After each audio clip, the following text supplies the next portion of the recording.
Hello everybody and welcome to Talk Ball's Premier League / General Football Review, because I have the mighty Steco here. Hello, everybody. And there was one thing I'm going to tell you all about Steco, is that the man loves his football. So we're probably going to talk Premier League and then it'll bleed out into La Liga, League One and fucking Serie A and fucking Bundesliga and fucking some leagues you've never heard of. Yeah, So get ready, fuckers. Mexico. Mexico. A potential place for the next. Where the only two teams I know is Guadalajara and Chivas. Yeah. What do you call that? There one with the bear as the symbol. Fuck, I don't know. I can't remember. Don't know these Can't things. remember at all. Right, so Steco has done more than me. Because Steco, whenever we were talking about what we're going to do here, Steco was like, "Oh, we could do this, this, this, and this." And I was like, "You just write that down. We'll work away." Which I have. So yep, so what we have. So I'm gonna take a semi-back seat to the hosting on this one, folks, which is nice. And Steco has a run order of what way he sees the show going. So I'm just gonna let this man do the hosting duties. He is going to be the Anto to me being Tom in this Well, that situation. So go for it. Okay, well, hello everybody, and welcome to Talk Ball's review of the Premier League 2016-2017 season. We're going to be talking our overall thoughts on the season in general, and then we're going to be talking about our personal own teams who we support, how they fared, how we think that the season went for our teams, and how we think that the season went for some other teams that we might have an opinion on too. We're going to be talking signings, relegations. We're going to be talking sackings, the managers that were sacked during the season, and our picks for this year's 2016-17 team of the season in the Premier League. There will be probably afterwards a wee bit of a talk about other seasons going around and who then we could possibly see players wise be going into the Premier League for the 2017-18 season.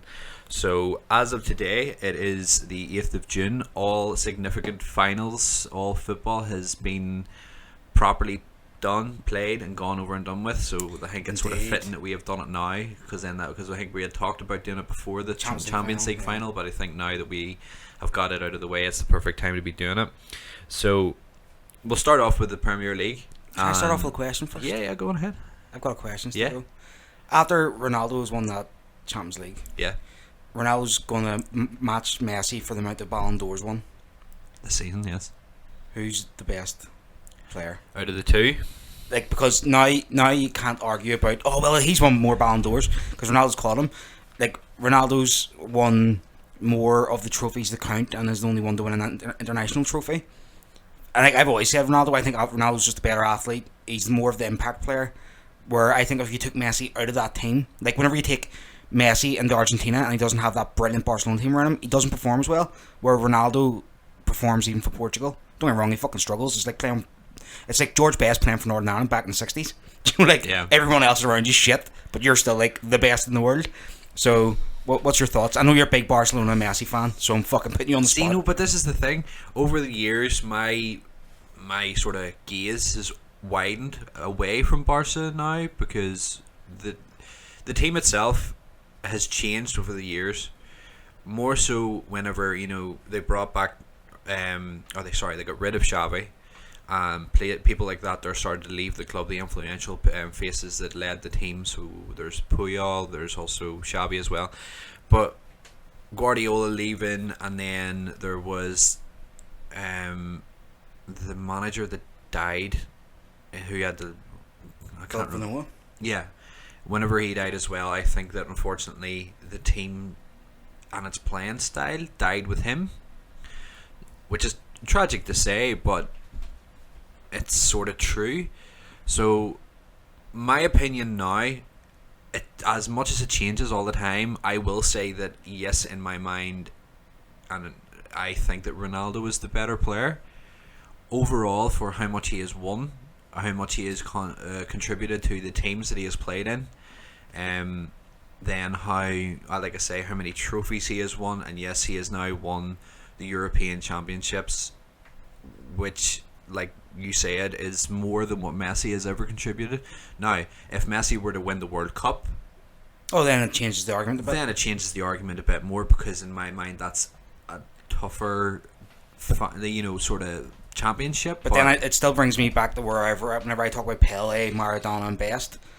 You know, like people always say, who's the better player? Before Messi and Ronaldo, right? They were the best players ever. Yes. Them three. There was no argument. Everybody would say it. And it wasn't just like fans and supporters who were saying it. It was other players. Consensus, right? Where now, there's never been anybody better than Messi and Ronaldo. No, it's a generation thing, and for some reason, it's not even a generation thing. Like, put them boys back then. But that's what I mean. Like over the past couple of generations of football players that we have seen, I haven't seen very many because it took me a while as a kid to get into football. But whenever I did, it was probably, you're talking the early 2000s and then onwards. So then I was starting to see the people come through. Like, you know, I seen the end of people like Henri Bergkamp, whenever they then moved on to different teams where they weren't making as much of an impact. Then that's whenever your Messis came along. Ronaldo had started off at United. Just generally, that's whenever I get into football, so I only ever see them two players as the best in the world. Yeah. Now, I do obviously know the Pelés and things like that, and what they contributed to football as a whole, and how they helped change the landscape of football with their style of play. But I still to this day think that there is no two more influential people in the world as in the football sense as Ronaldo and Messi. No, but as I'm getting out with the Pele, Maradona, and best thing, a lot of people think that Pele is the best player ever. Right? And I'm like, yes, the man was a goal machine, but he was a goal machine in Brazil and in America. Yeah. Where Maradona and Best proved it in different leagues. Yeah. Well, fair enough, Best never proved it outside of the English top flight at the time because alcoholism and stuff, but like he played in one of the hardest leagues in the world, won the European Cup. He was a proven quantity. Maradona proved it in Italy, Argentina, and he proved it in the international stage. And Pele was always like internationals, but like he was surrounded by players like Garencha and stuff. You know, like he was surrounded by amazing players. Messi is that sort of guy. He's only ever done La Liga, and whenever Ronaldo moved to La Liga, we all sat down together, me and Pez, and we're like, I guarantee you right now, Ronaldo whips that league because he was proven it in the Premier League, and the Premier League's a lot tougher than La Liga. And people are like, "Oh, La Liga's the best league in the world." Outside the top 3 or 4 teams, top 3, yeah.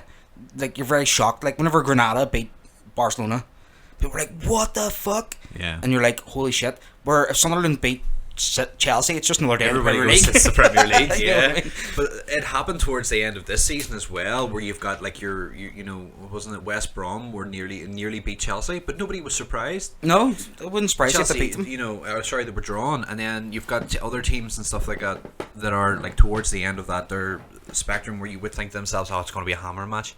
Like whenever City come up against somebody like Sunderland, do you think like Fergie's last game was a 5-5 against West Brom? Yeah, not Romelu Lukaku 4 goals. Do you know what I mean? I remember that 5-5, yeah. And only in the Premier League does it happen, right? So and Ronaldo proved that he was a top talent. He won the Ballon d'Or in the hardest league in the world, in my opinion. And see, back then, whenever he won that in 2008, that was our golden age in the Premier League. Like, you were having every fucking year there was a Premier League team either in the semi-finals or the finals of the Champions League. That year he won the Ballon d'Or. United won the Champions League. He scored something like fucking 41 goals all in that season. Messi does it. Comes into the best team in the world with Ronaldinho, Xavi, Iniesta, Puyol, Piqué joined by then. You had Dani Alves. You know, you had all these amazing players. Messi grew up in that culture, and then Barcelona just bought these great players just to maintain that. And he's part of like the most feared front 3 in the world. Yeah. And he's always has been. They had David Villa, they had Samuel Eto'o, they had Ibrahimovic. Messi played with all these guys. And then you have Ronaldo. Ronaldo, for the majority of his career, has played winger. Yeah, he's been out in the left, cutting in on his right. And then he's only started playing central striker the last 3 years, maybe. He's gotten a bit leggier.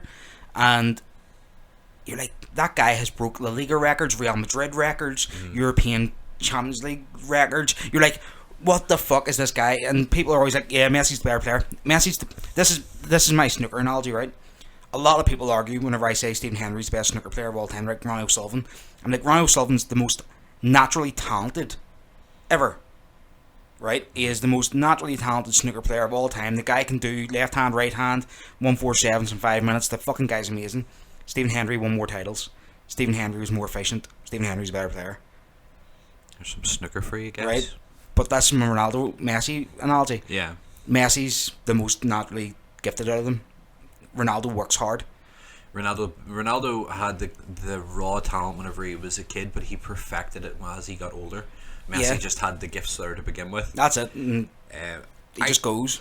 Do you think if you were to swap them in their teams that they would both have as much of an impact as what the other one did? Messi at Real Madrid wouldn't have the impact he has at Barcelona, where Ronaldo could walk into fucking Sunderland and get them back in the Premier League and make them finish in the top 4. Yeah. Do you know what I mean? Like, well, I don't know. Like, yeah, I agree at the moment. I think that, Cristiano Ronaldo is the best player in the world and probably has been for the last decade. On and off between him and Messi, it's season by season. It's always, there's nobody nowadays can ever speak about how good Ronaldo is without going, but what about Messi? Yeah. So we'll see. In the next couple of years what generally happens. The only thing is the fact that Ronaldo's always willing to move. Messi just isn't. Messi is, and he has had opportunities. And even now, even this summer. Oh, United, so City. Much. Bayern. Who doesn't want him? Whoever has the money is going to be checking with his agent. Is he willing to move? Yeah, but the only thing is he's just going to cost a bomb, so nobody wants to buy him. Well, this is the thing about Ronaldo as well. Like, United were linked with Ronaldo yesterday in the papers, and I was like, they were talking 128 million for Ronaldo. I'm like, I love the guy. He's 32 now. Yeah, you're not spending 120 odd million on a 30-year-old. You would probably get 120 million out of him for about another season and a half, and then there might be an injury that had occurred. Exactly. That would just do him in. Right. I don't know. Add this onto your list of things we want to talk about is transfer inflation, because it's a fucking topic. Transfer inflation. It's really killing me. Let me get the pad here ready, guys. Murata Murata is apparently worth 90 million. Suck the back. I thought it was 62. No, 62 is what United bid in euro. 62 million euro. Real Madrid want 90. Right. Kylian Mbappe is worth over 100. Suck the back. Right. Okay. Stego, first topic. First topic is general thoughts on the Premier League overall, now that it is officially done. What do we think about the champions that are Chelsea now? The defending champions, what do we think of Leicester's overall title defence? Yeah, that's, if you had a soundboard, that would be the button that you would hit. Let me see. No, they did. It's okay. What? I was going to say they didn't do as bad as Chelsea did with their defence, but they did, because they finished 12th. Chelsea finished 10th. But so talking about that, talking about the top 4, top 7, because I always say top 7. They're now. She finished 7th. Well, yeah, not even because of that. It's actually more the fact that it's actually quite nice whenever Sky Sports are talking about the top teams, that they're actually breaching it out now to the top 7. Like, they are considering Everton as the team, because we have the money now and all that sort of stuff. But so we'll start from the bottom and make our way up. So we'll talk about the clubs that were relegated from the Premier League this season. Oh, they'll have to. How do we? I don't know. Why do you think that they were relegated? And not just because they were crap, because you can't say that Middlesbrough were a crap team. Right. Okay. I know. I've actually, in my notes here, what I've done is like the teams, the points, the goal differences, and their top 3 players statistically. I went and researched who's statistically their best players, best rated, right? And so we'll start from the bottom. Sunderland. So you want to talk about their top 3 players? In my mind was Jermaine Defoe was first, Jordan Pickford was second, and then you've also got the third guy was the defender Kone. No, I had Victor needs to be in there. Oh, Big Vic. Kone was in there, but I think it needs to be had a bit more of an impact because their defence was so fucking shocking. Yeah, well, they were the top 3 that have always been touted for moves, so that's how I sort of tallied that up. Yeah, right. So Sunderland's problems started way back when, in the summer of 2016, when they appointed David Moyes as their manager. I'm not really bullshitting. Moyes, God love him, he went in an impossible job. Sunderland have a culture I personally don't think he did. No, I really think he did. And I'll tell you why. Sunderland have this culture now, a bit like Aston Villa did under like O'Leary and then O'Neill, where they were getting good players with managers for a while, but they were paying big salaries for a team that didn't have much expectations. Yeah. See, whenever you get the Portsmouth would be the big one, well, right? That's true. Yeah. Right. Yeah. So, you have these guys signing for big money that are like, oh, we just have to beat relegation. I could do that. I can do that. You know, like these big, massive players, and some of them have some big names, right? The best thing about it too is that them players are going, yeah, we'll save ourselves from relegation. Can I have a relegation clause in my contract, yeah, please? do you know what I Just, mean? But the best thing is, apparently a lot of them players don't have relegation clauses, which is nice because well, if they can do what Newcastle did last season, maintain the core. Maintain the core. The only players that they really got rid of last year that were big time players, and that were Wijnaldum and Mrs. Suzuki. Yeah. Other than that, they bought in really well. They took some good Premier League talents. Like they bought Gignac, wasn't it, from or Zednak, sorry, from Crystal Palace, which everybody thought, why is he moving down?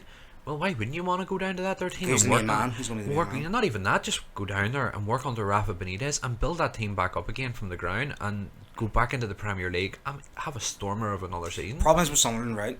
It's like I said, they pay big wages for a lot of their players. Yeah. And then big wages can't transcend into the Champions League. So boys are getting pay cuts. Boys aren't going to be happy. Yeah. So I think Sunderland are going to be like Leeds and Portsmouth. I think this time they might go down again. Yeah. Moyes has already jumped ship. Moyes has left. Well, yeah. Well, he left on mutual consent. He left on mutual consent, but they didn't want him to leave. And there's a reason they didn't want him to leave because he asked for what money they were going to have, and they went, not very much, and he went, all right, boys, see you later. Yeah, I'm not going to have to he can't fix the team. Like he wasn't backed in the transfer markets. Like in the sense of his predecessors were. Like some of his predecessors spent massive fucking money and massive wages. Yeah, and he signed the all player. Like he got Januzaj on loan. I think mostly loans. It was a large consensus of loans players that came in. The ones, some of the ones that they did pay for were actually from us. Was Brian Oviedo and Darren Gibson. Yeah, they were some of the main players that they actually bought. And Gibson got injured, didn't he?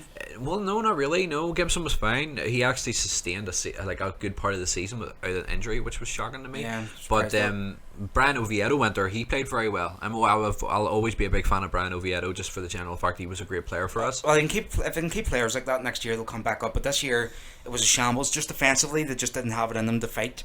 Jermaine Defoe couldn't do any more, and Pickford couldn't do any more if they tried. No, they deserve moves. Defoe's already joining Bournemouth. Pickford has been linked with everybody.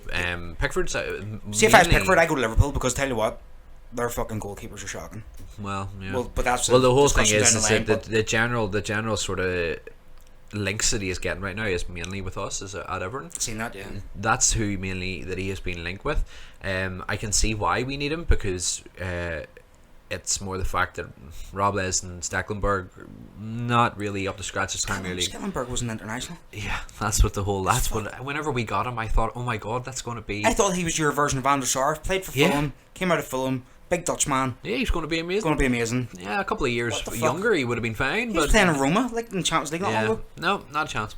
Gets to us. It's what happens whenever you come to us. Just any form that you had beforehand doesn't work anymore.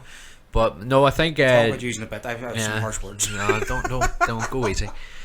So Sunderland I agree with. I think that the general sort of top two players of Defoe and Pickford had they done any more, it wouldn't have happened anyway. Jermaine Defoe can buy goals no matter where he goes. I'm glad that he's going to Bournemouth.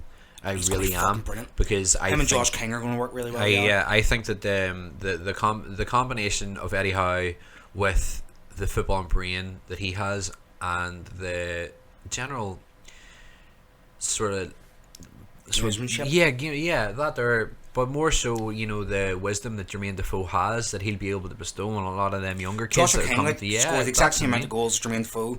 Isn't getting sang praised about like Jermaine Defoe because of the age, obviously. But imagine learning from Jermaine Defoe. Yeah, that's what's going to be great for that team. I think generally Bournemouth will be a middle table, and as bad as that says, but I think they will stay middle table next season as well. To be honest, any of the top 10 signed Jermaine Defoe. Oh, he's getting goals. I wanted him.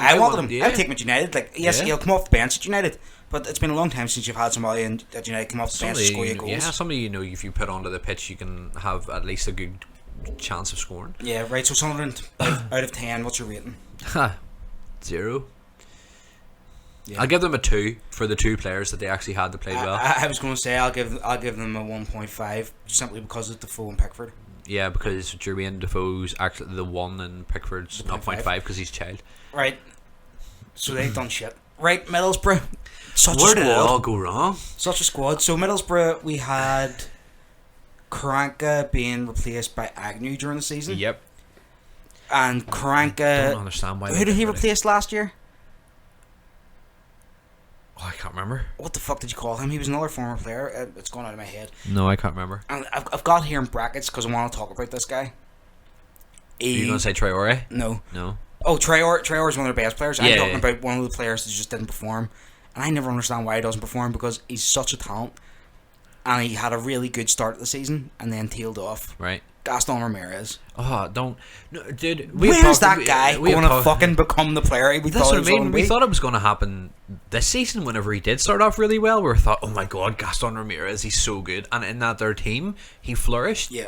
Then they brought in people like Alvaro Negredo, which really, really threw me back because I thought to myself, holy crap, Alvaro Negredo's a Premier League winner. And Do you ever remember Gary Neville said to Jimmy Carragher No. about Negredo? What's that? He was like, I guarantee you he doesn't score more than 10 Premier League goals. And he scored more. No, he didn't. He scored fucking 10. 9 or 10. No, that's what I mean. He did. He scored them. But no, I think that I don't know where it went wrong. I think the change in managerial stature, but I think stuff like that there. Managers either like you or don't like you, don't they? Yeah, the change in play, and I generally just can't put it down to why that they got rid of Kroenke because I thought he did really well. I thought he was doing really well as well. He was And keeping, he was keeping that they together. dropped, they free fall down the table after Yeah. he left. But I think there was something where it was more his choice to leave more than theirs. I think he knew the board wasn't looking dynamically at the future of Middlesbrough. I think the board there's an issue. So there's a player here who I think should have finished in the top 4. Mm-hmm. And his team, former team, would have finished in the top 4 for me if they kept him. Colin Chambers. Oh, Arsenal. He had a really good season in a relegation hit team. Yeah. As a defender. The only good thing is that he was on loan, so he can just go back to Arsenal. Yeah, but like if they kept him and didn't loan him out, I really think because like a lot of their goals conceded came from crosses and stuff, and Chambers tracks back really fucking He's a big well. lad.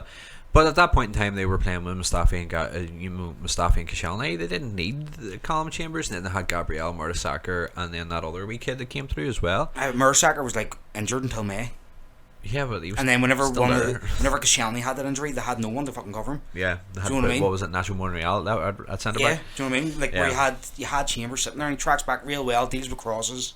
Well, I don't think that he would have made a difference personally. I think that because he is so young and inexperienced, I think there could have possibly been the loss of head and all that there if the team still would have been performing bad. I So you think Middlesbrough and their lack of expectations of Middlesbrough during the season like freed him up to to be able to actually perform? Yeah, I think that's what happens with not great but good talent like Chambers.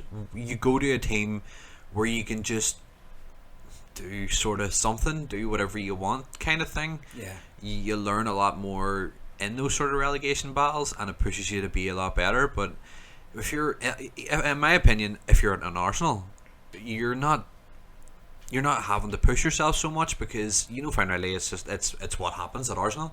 Yeah, But if you go like down to like another Middlesbrough, player we're going to touch on later, Wilshire, same sort of idea. yeah, well, that's somebody that I'm not really a big fan of, but Middlesbrough rating out of 10 then? 5 because they give it a go. I'm going to give them 1. No, I give I'm going to them give them 5. less than Sunderland. I'll Because- tell you why I'm going to give them less than Sunderland. They had the team to better Hull and Watford, at least, and they just didn't. Yeah. Well, I can understand. I thought they were good at times. Well, they were good at times, played well at times and stuff. I thought But that I'm it was looking at the there, results but and I think the change in manager and the other changes as well. It's like I said, board. It was more the board than the yeah, managerial more the things. board. Yeah, so I think the board let them down. Right. The mighty Hull. The mighty Tigers. Hull City Tigers. I don't really know. If you're going to ask me a rating, I would be like question mark because It's kind of what you expected. Yeah, well, yes and no. But like you look at how Phelan ended last year, Yeah, and then you look how he started this year, and then you look at Marco Silva, who's now left and went to Watford. yes. They swapped. They're basically swapping managers, aren't they? I think. Bit random. I don't know. Isn't it? All needs Matt Sarri to go to Hull, and then that completes the circle. No, don't have him. Sorry, you can't speak English. I can't. There's nothing I want to talk about Hull. It's kind of the kind of like I've been waiting for this since Steve Bruce was there. Yeah. Well, they've a couple of good players. A couple of good players, a couple of good performers. Maguire, Davies, and Ranocchia I thought was very, very good. I actually think Ranocchia that was deserves a move. big random. Like we're talking, we'll talk about like some of the surprising signs of the season. Whenever Ranocchia signed there, like he was at Inter Milan. Yeah, that's a random signing. that's like your Philip Coutinho going to Liverpool for 10 million signing. Yeah, you're like that guy has a lot of talent. What the fuck are they doing? But, right, yeah. let's move on then. So I'm gonna give Hull because they got exactly what I thought. I'll give them 2. Yeah, okay. 2 out of 10. So we'll do these sort of next 4 in the same group. No, because I want to talk about Crystal Palace. Right. Well, we'll do the next 3 then in the same group. So Burnley, Swansea, Burnley, and Watford. Pretty much where I could have seen them going, and I would have thought that Swansea might have been a bit higher because of the quality of some of their players. Llorente, without Llorente and Sigurdsson, them boys would have been relegated. 100%. I think Watford were very lucky at times. In a lot of the games that I've seen them in over the season, but with a lot of the good sort of talent that they have, I think that's what saved them. So people like your Troy Deeney's and people like that. Burnley, that's exactly where I sort of seen Burnley finishing this season. I feel bad for Sean Dyche, right? See if that man was given, say that Burnley just went, right, we stayed in the Premier League this year, we've got 90 million in the bank in what we've made, we're going to give you the 90. Yes. If they'd done that last year, Burnley would have finished top 10. Sean Dyche's that sort of manager. He's like the new Big Sam for me, where he knows how to get that team playing. But he just looks like he's Swansea, not much to say about Swansea. Like you said, with the team they had, although they had the most managerial changes throughout the season. Well, how many did they have? Like 4? Yeah, we had Bob Bradley, Guidolin, and then Bob Bradley, Curtis, and then Clements. But that's the one. That last one is the more substantial signing that they made over that season, because Clements is an amazing. Bob Bradley's an international manager, done really well with his team. Yeah, but he's not to be disrespectful. He's American. He's coming over here and going, yo, hey guys, coming over here, stealing our jobs. Hey guys, I'm gonna come over here and we're gonna teach you how to play soccer. No, it's football. I just generally think that Bob Bradley was not the man for that job. I generally think the Swansea fucking committee and board need to fucking wise up and stop making so many changes. Yeah, well, they made far too many changes that season. They really, really did. I think generally, like I'm going to go down and put tenner on Paul Clements being the first manager sacked. No, I would wholeheartedly disagree.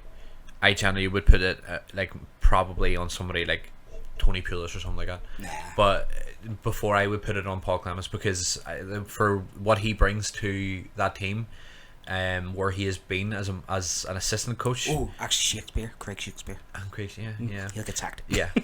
So like people like that there, I think him coming into that other team, if he gets the money, even if he doesn't, as long as he can keep them key players, just give us Sigurdsson, that'll be alright. We'll give you the money to be able to fund somebody else to buy.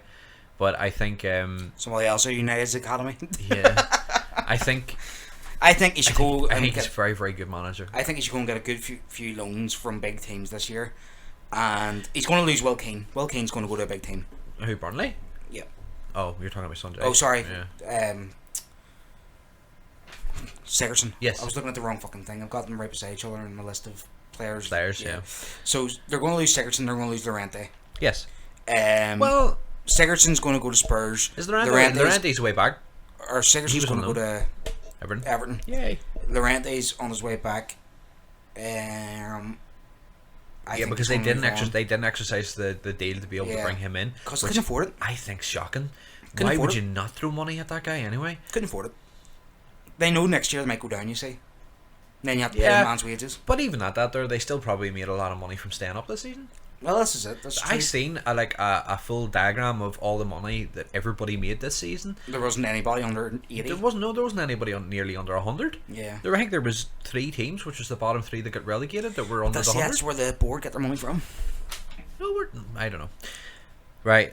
So Crystal Palace. Yeah, you want to talk about Crystal Palace. I'd like to talk about Crystal Palace generally as well. Now that you've sort of separated them out from everybody else, they're a great team.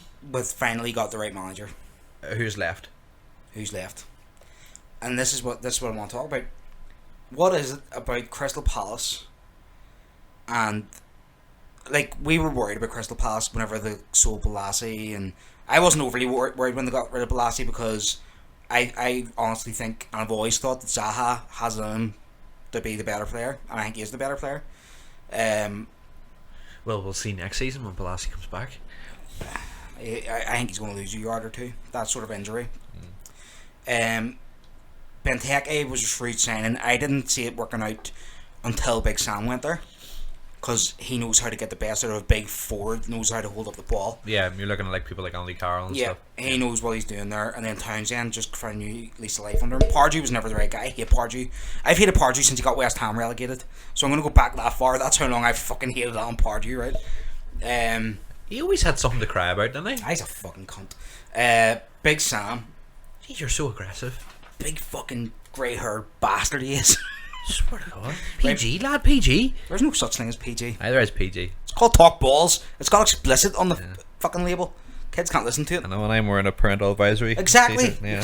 Sorry. Fuck up. parental advisory my bills. Big Sam. Why? He's retired because he says he wants to spend more time with his family, which I can respect. I can respect that. The man's made his money. It is hard being a Premier League manager. He's not getting any younger. He's 65 now, maybe. Yeah. He's retiring at the right time. Problem for me is, did Palace try hard enough to keep him? I don't think so. I think whenever somebody has made up their mind that significant. Do you think he made it up in like March time? I think over the past maybe 2 months, he has probably made up his mind. And he's told the board, they've known. Yeah, they probably. Well, he went in for the normal meeting, the normal end of season meeting, and then the pre-season meeting to be able to talk about what they transfers want and what does he want and what does he need.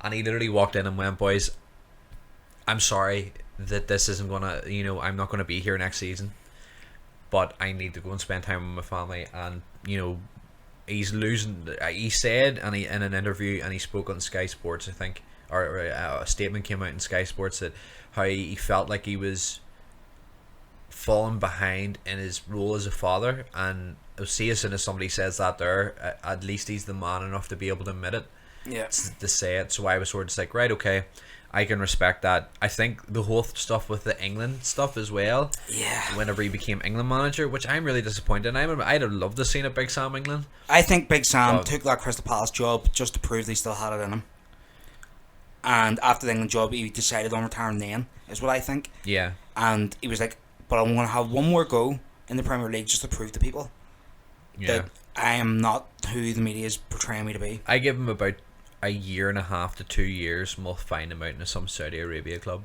Yeah. Oh, sorry, I need to backtrack. Give me your score out of 10 for Watford, Burnley and Swansea. An accumulative 3. I agree with that. Swansea, actually, I'll give a 2. Probably a 2 too, yeah. Yeah, because they've done better. Right, Crystal Palace. I feel bad for Sam's England thing. The way it happened, it was very unfair what happened to him. He was hoodwinked. Yeah, it's not I understand. It's not like Hoddle, where he went out and slobbered about disabled people being like bad in a previous life or something. Yeah, it's not like, he didn't deserve that. Like, it's not like Andy Gray being sexist. You know. I don't know. I don't believe that it should. The guy was just being honest. And the guy was talking about circumventing the rules of the FA, who he is an employee of. I can kind of see. Why they sacked him. Yeah, I can see why they sacked him, but it was more the fact that it was the way that it was done. Yeah, it's very unhanded. Yeah, it was very, very. Like, went to court, that's entrapment. You can't get done with it, Yeah. Right, so Crystal Palace score out of 10. I'd give them a 6 because of a lot of good performances over the season. If Pardew wasn't there at the start of the season, there was a possibility that they would have finished higher. No, I think they would have finished higher. No, I think there would have been. If Big Sam was there all season, you think they would have been relegated? No. Are you talking about? No, if Pardew had been there all season, I think. If Pardew hadn't have been there at the start of the season, they would have been higher up the table. So under Big Sam, I'll give them 6. Under Pardew, I'll give them a solid 2. Yeah, 2. And that's why they finished up at 14th. Stoke. Right, so we'll say I'll give him an overall rating of Stoke is always a 5 because you never know what you're going to get with Stoke. You don't know if you're going to get the You're hard waiting hitting for Stoke. that team to kick on. You're waiting for maybe another 1 or 2 signings to jump into that team to make it a solid unit. And Hughes doesn't have excuse now because he's getting back to every transfer market. He gets the signings like Shaqiri. You look at that team and some of the signings that they made, and you know, Arnautovic has came along now and he's become a really, really good player. You've got Bojan, you've got Shaqiri, João, you've got your Mark Minuccia. you've got your French guy in the midfield, Mbula, who I really want. Yeah, he's brilliant. I think he's going to be amazing. Stoke and all let him go. They're really good at keeping their You've players. got a good solid goalkeeper in Jack Butland. You've Shawcross and Howard. Shawcross. Minuccia. But that's like we sit and talk about these players and we sit and go, these are great players. And then you look at that Stoke team and Stoke finished 13th. Yep. If anything, they should be in the same level as Everton. They should be right up there. Well, they were for 2 or 3 years this season, just to drop down again. Yeah. The last season, in my eyes, with the way that team had started to really form itself together, and they were going the right direction because they started off like a Bolton team under Big Sam when Hughes weren't there. They were hard to beat. Sorry, Pulis was still there. Wasn't he? They were hard to beat. The big fucking guys that weren't afraid to put the foot into you. They were like a mixture of the crazy gang and Sam Allardyce Bolton. And then Hughes came in, kept that going for a wee season or two, but slowly changed the culture of football within the club. And then you had that season last year where they played some amazing football. Like one of their goals of the season, like the team passed the ball about for a solid 90 seconds to 2 minutes. Yeah. And Shaqiri scored a fucking beautiful wee near enough tapping. And you're like, you thought, Jesus, these guys are starting to play football now. Yeah, that's the sort of team that you would have expected to show up this season. And this year it just stopped. I think generally, I think it was just the beginning of the season that they played generally well, and then it did die off. I know they had a few injuries and a few dips in form, but I don't think there's an excuse, especially because that squad is a big squad. Like I'm looking now, and they got 11 draws. 11. It's less than United. I can't say anything. I can't say anything because we get 10. But other than that, the only other team that got more draws were United and Middlesbrough. That's where you're thinking to yourself, with the strike force that they had, you would have expected them to get more. Like even Johnny. Do you remember last year I said something whenever Defoe was coming back, and I was surprised that and I'm going to say it now again. If Stoke signed Jermaine Defoe whenever they were linked with him last year, they would have finished easily top 10. Yeah, because he would have been getting the goals that they would have significantly needed. Yeah. Right, Stoke rating 5. You said. I said a 5 because that's what I mean. They're just stuck in the middle. Right, moving on. Leicester. This is going to be an interesting team. This is going to be a very interesting one because the defending champions, who I think to be fair, didn't get relegated. No, they didn't. At the beginning of the season, we thought they were. But I want to talk. One point I want to get you to talk about first before you go on. Right. Is this the managerial change? Why did they not play for Claudio Ranieri? Why? I personally can't say because I don't know. I really don't.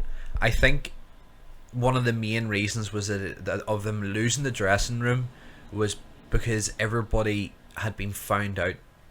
His style of play had been found out.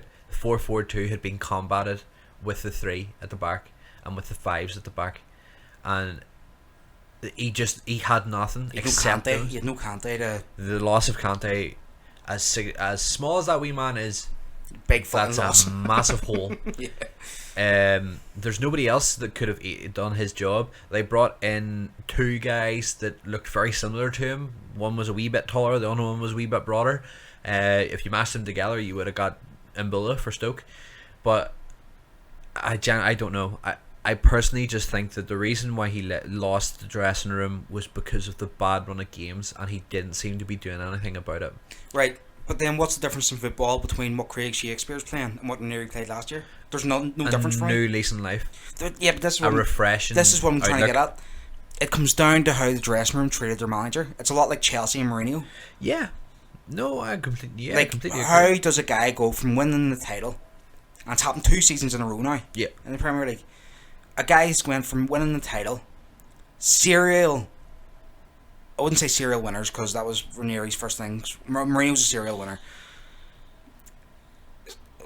Constantly well-performed managers, Ranieri and Mourinho. Yeah. I'll put it that way so I can include Ranieri. because Ranieri is a good manager. There's Yeah. no doubt, right? So, how do you get good managers? Their team loves them 1 minute, and then over the course of the summer, things change so drastically. And it's not like it's from like October where this starts falling apart. It started falling apart from August onward for both teams, and I think that it's players wanting their manager to maintain promises. So in Chelsea's terms, I think Diego Costa and Hazard. Now I'm speaking out of my own conspiracy theory on this, right? Chelsea under Mourinho, I think Costa and Hazard wanted to leave, and might have been a verbal promise from Mourinho. I'll try to make it happen for you. Mm-hmm. Whenever they won the Premier League, Mourinho didn't even bring it to Abramovich. Just went, "You're staying, boys. You know, like, we need you, because you can't replace them two guys." And I think that is what happened with Leicester, and that upsets the dressing room, because you're talking about guys with influence. So Vardy, Mahrez, Kante went, But I generally don't think Morgan. that, except for Kante leaving, the only other player that was hugely linked with a move to somewhere else was Mahrez. And Vardy. Vardy was linked with Arsenal. But would they have actually signed him had they have been given the option?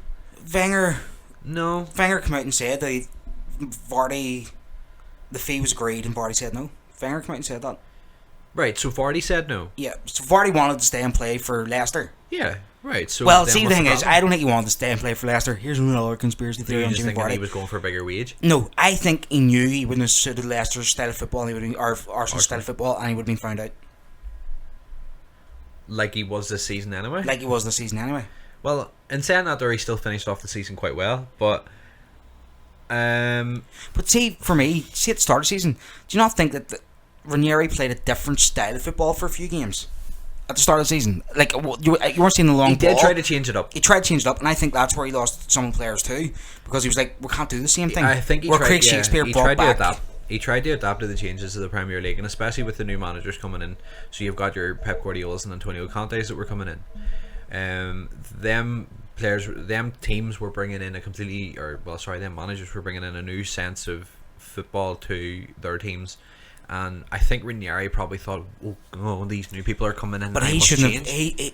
See, because they won the league, Ranieri's big mistake for me was that he thought he should be matching them guys. Where if I was Ranieri, I would have went, we were 5,000 to 1 shot to win the Premier League. We're never going to do it this season. We're never going to defend it this season. Our best chance of silverware is a cup, like Community Shield or Capital One Cup or whatever.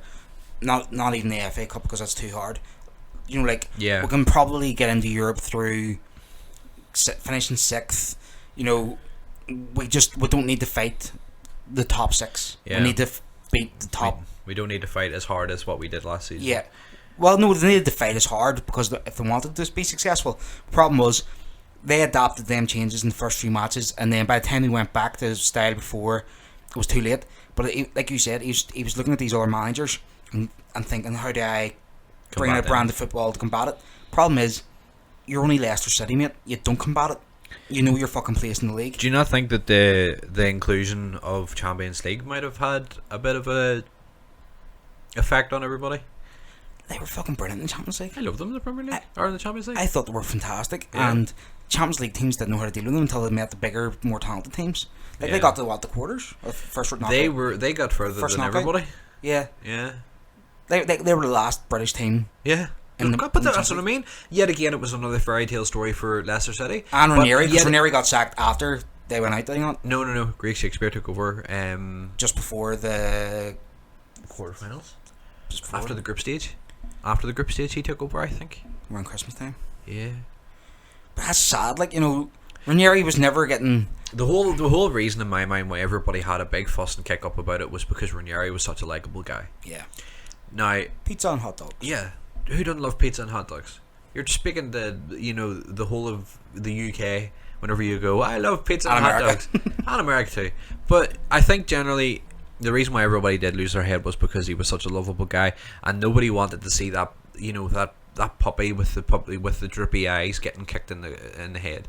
Yeah. And as soon as it happened, everybody went, oh, "That's unfair." But he just wasn't getting the run of games. No, he wasn't getting the results. If you don't get the results in the Premier League, you're down to get sacked. And like looking at their performers here, right? You have Ndidi, who I thought was very good. That was the replacement for Kante. He done well. Yeah. He done well. You No have Idrissa Gueye, but Fuchs, who I rate. I think he's a good oh, player. Christian Fuchs is always a laugh. And you I have think he's funny. Mahrez, who I think doesn't even deserve to be their top three. Um, I would have put Drinkwater in there before him, but well, yeah. Well, you could say apparently yeah. statistically he was up there. Because of the players that they have. What for most minutes, invisible. Yeah, that's what he was in there. To be fair, he was only rated at 6.8. For the season. Yeah. Huh. Okay. Ndidi and That's what I would rate Leicester. Christian Fuchs.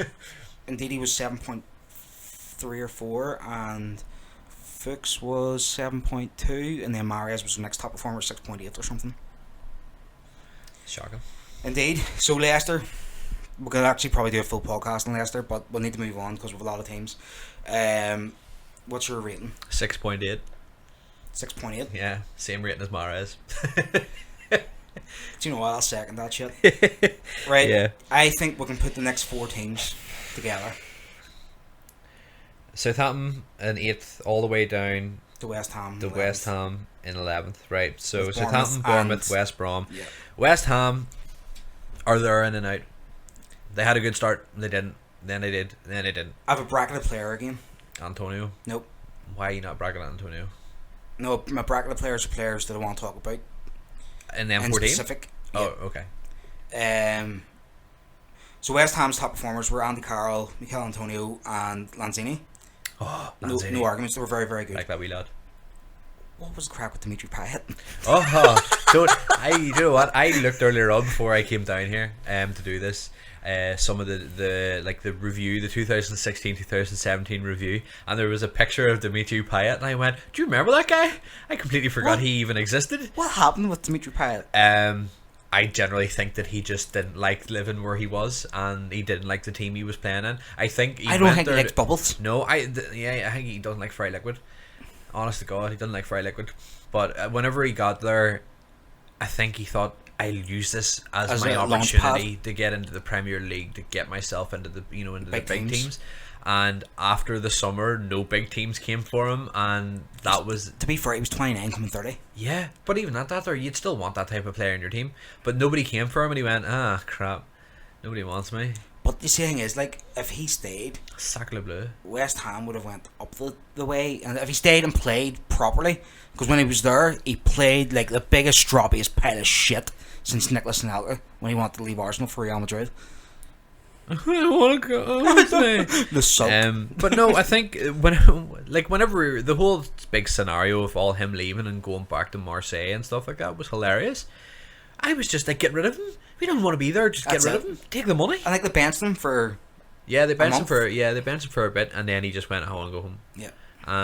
It was like literally like the kid in the playground that doesn't play enough and doesn't play it well as everybody else, and goes, I'm going to take And my ball and go maybe home. that's why big teams never took a risk on him. Because you have to think, West moody. Ham weren't the only team to ever watch Payet and go, there's potential there. I think everybody did. But the Over thing past is, they 3 were or the ones who 4 took a risk on years, him. he's been one of the biggest players in France. Yeah.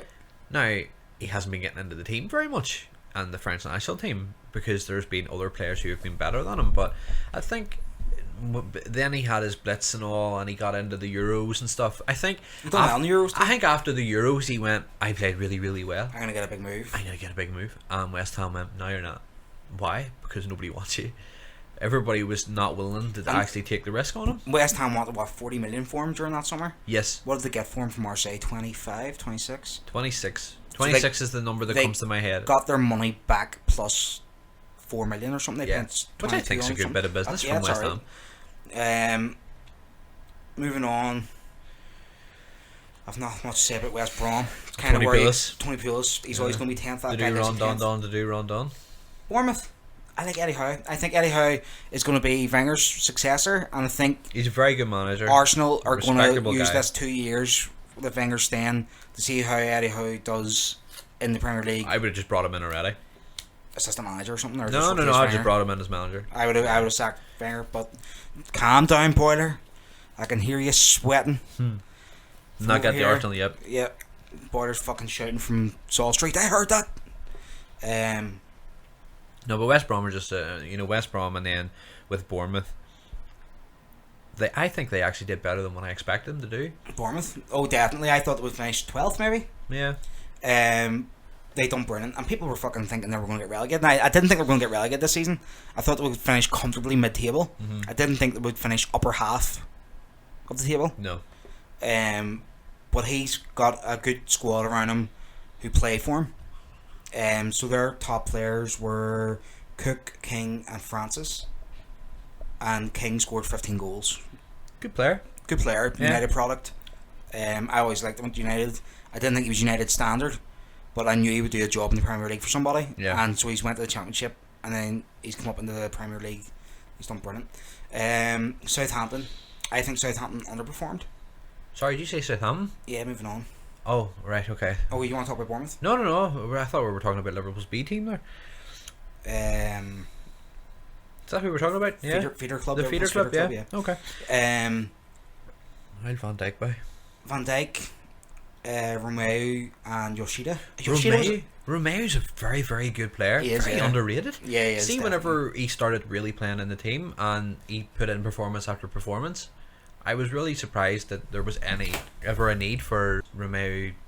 I don't understand why they needed Matic if they had him, but I suppose he hadn't developed properly enough.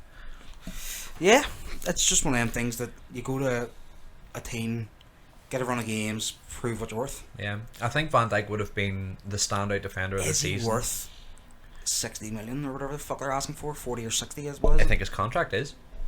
He's 5-year contract, isn't he? Yep. He's not worth it. Like, this is again transfer inflation. We're going to talk about this later because it's killing me. But I generally think Van Dijk would have been probably one of the standout defenders in the league last season had he have not been injured. As soon as he got injured, I went, oh crap. And I really hope that this season we would have been in for him a lot higher than everybody else because of Ronald Koeman.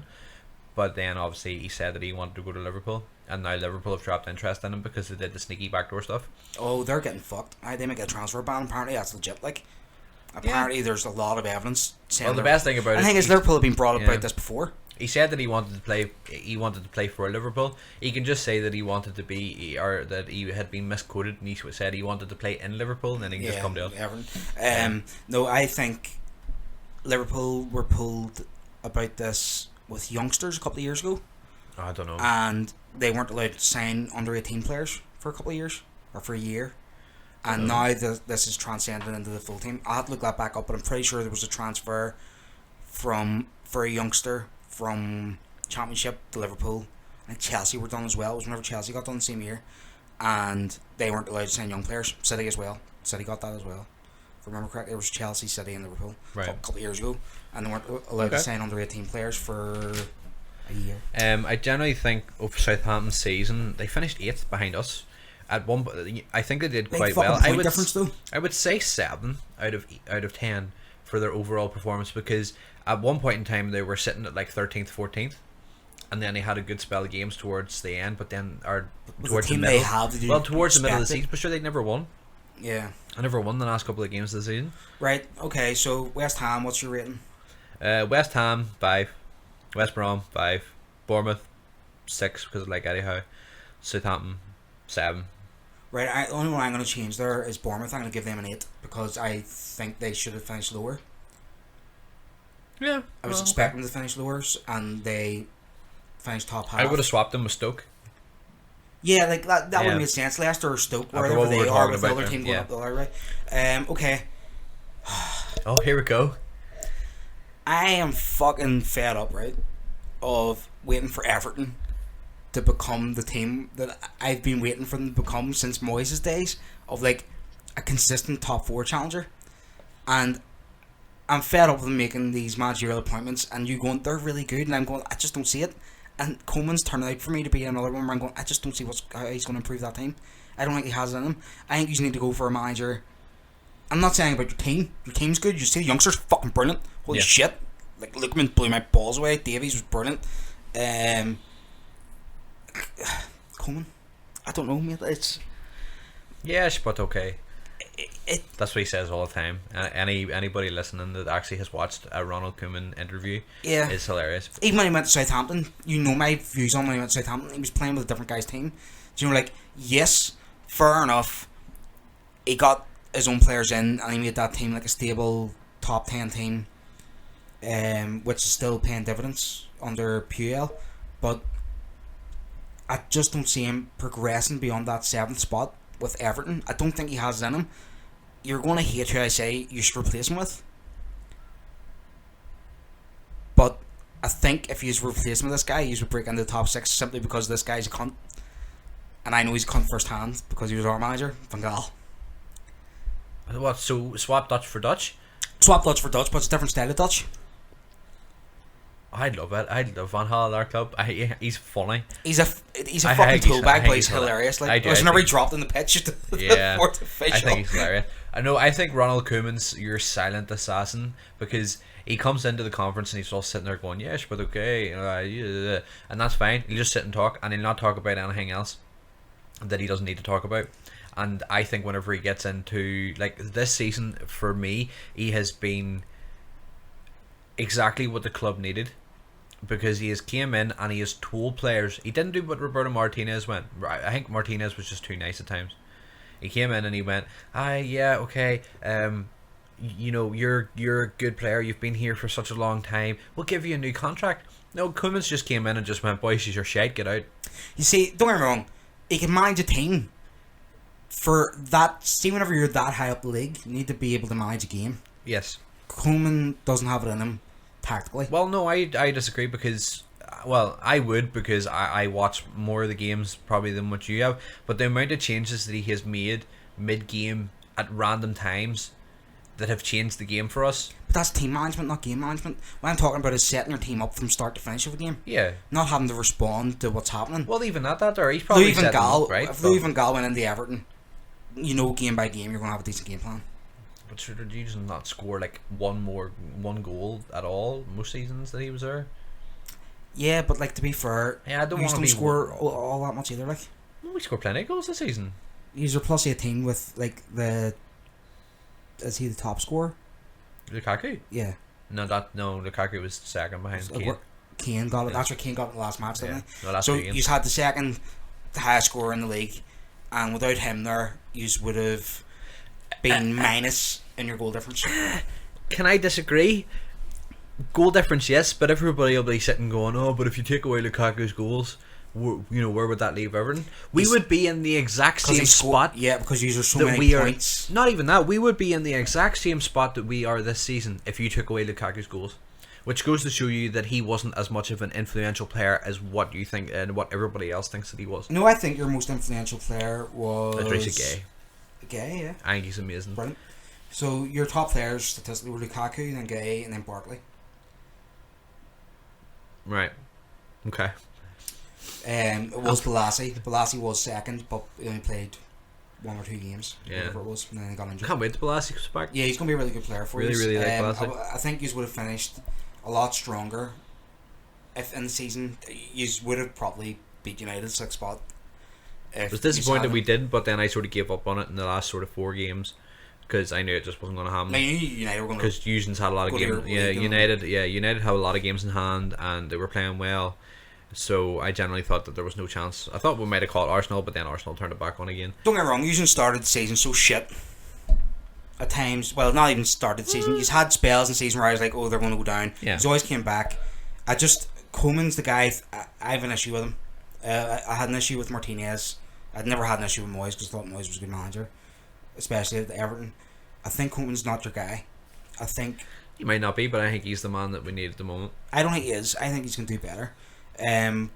But given that, and given that he's had stutters during the season and always managed to come back, and he's have got European football Yes. through hook or crook, I will give you a good solid 7.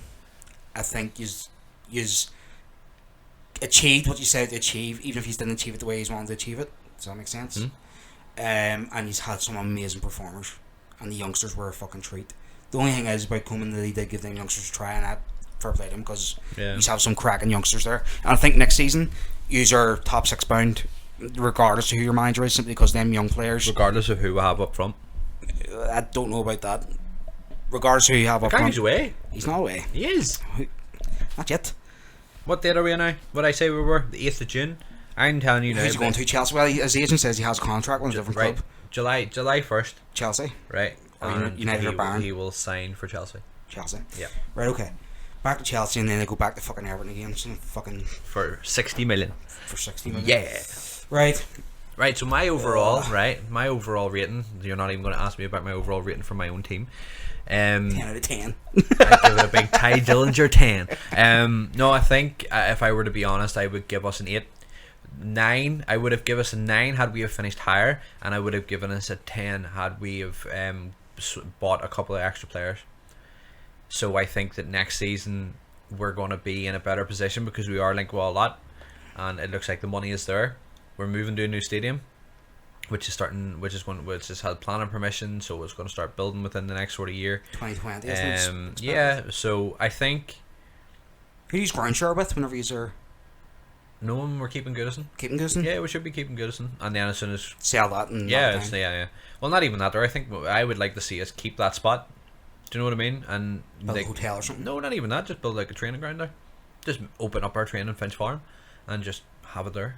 But that's my personal opinion. I don't know if it's possible to be able to hold all that space. It's a big lot of space for a Yeah, training ground. I just think it's going to be really annoying because there's nothing better than standing in the middle of Stanley Park and just going, "There's Goodison Park. Oh, there's Anfield." Yeah, But I think it's going to be a bit weird, whenever the new stadium opens and we move, that we're going to be so far away from Liverpool as the club, not the stadium or the city. Because you do have that sort of nice effect whenever you're there. two you look and you two go- giants of Yeah, the two of the top teams in English football It's just- overall. Sort of going, hey, hello. the competitive from each other across a park. Yeah, you literally hit a stone throw. But Right. no, I think I would give us an 8 out of 10 generally. But I think next season I would like to see a couple of new signings coming in. Who's your striker to replace Lukaku? I know we're going to talk about transfers down the line here, but because we're touching our own teams here, we may as well. Who do I see? Or do you want to touch this when we talk about transfers? Yeah, we'll talk Give about you time it. to think. Yeah, I'll talk. Yeah, let me think about it because I still to this day I don't know. Right, here's my United rant that we're ready, folks. Yeah, I'm gonna sit back and let you talk there. Mourinho got hired last year, and my instant reaction was, Oh, hell fuck's no. sake, serious fucking Mourinho, like. And Steco can back me up. I Yeah. wasn't a happy man. And I thought it was hilarious because you were going mad, and I was like, "Yeah, United are gonna be shit." And don't get me wrong, I don't think we were shit. We weren't good. We were alright. My big fucking issue is that I'm a supporter of a club that won 3 trophies, got Champions League football, achieved all objectives besides finishing in the top 4 in the Premier League that people expected, right? I am still not happy at all, in the slightest, with how Mourinho manage that club. In the slightest, like, I literally put on Facebook after winning the Europa League, won the Europa League, won the Capital One Cup, won the Community Shield, got Champions League football. Why do I still feel Jose Mourinho's not the right man for the job? Because he still lives in a fucking hotel. Went on holiday and checked back into the hotel. Isn't even buying a fucking house. So the guy, he might get sacked during the season. He doesn't have it in his head that he talks a big game about, I'm going to be here from a contract and one another contract after. United apparently thinking of offering a 5-year contract. I'm like, don't. He doesn't want it. He's not planning on staying. He's still living in a hotel. He hasn't bought a fucking house. Yeah. He still owns his house in London. Do you know, like, his family still live in London. He commutes down there, and I don't understand. Right. Besides that, he did say something that was very true. Right? Mm-hmm. And it took me about a week to process it. I actually think whenever the Champions League final went and I started thinking for things about this show, I thought about United, and I thought about what Mourinho said, and I was like, he's got a point. He's right. He's like, I bet you Spurs would take 3 trophies over finishing second. And he's fucking right. I'm so happy we won 3 trophies. Like, we won a trophy we've never won. Yeah. We had one opportunity to before. Well, you made history, didn't you? We made history. We've joined Chelsea now as the only team to win all Chelsea and Liverpool as the only teams to win all major trophies in club football that can be won by an English club. Yeah. And the thing is, don't get me wrong, we never won the Europa League because before Fergie in 2013, I think, Yeah. we never had an opportunity to win the Europa League. We're always in the Champions League. Yeah, well. Do you know what I mean? We were never in the No, Europa that's League. one of the things everybody's sitting going, how have they never won the Europa League? Because we're before? always in the You're Champions League. League. Do you know what I mean? So I'm glad next year we have Champions League football again. Now people are giving United a hard time, and they're giving a few performers a hard time. So Paul Pogba, statistically, is United's third best player. Paul Pogba, statistically, is one of the most effective midfield players in the world this season. I but so's his haircut.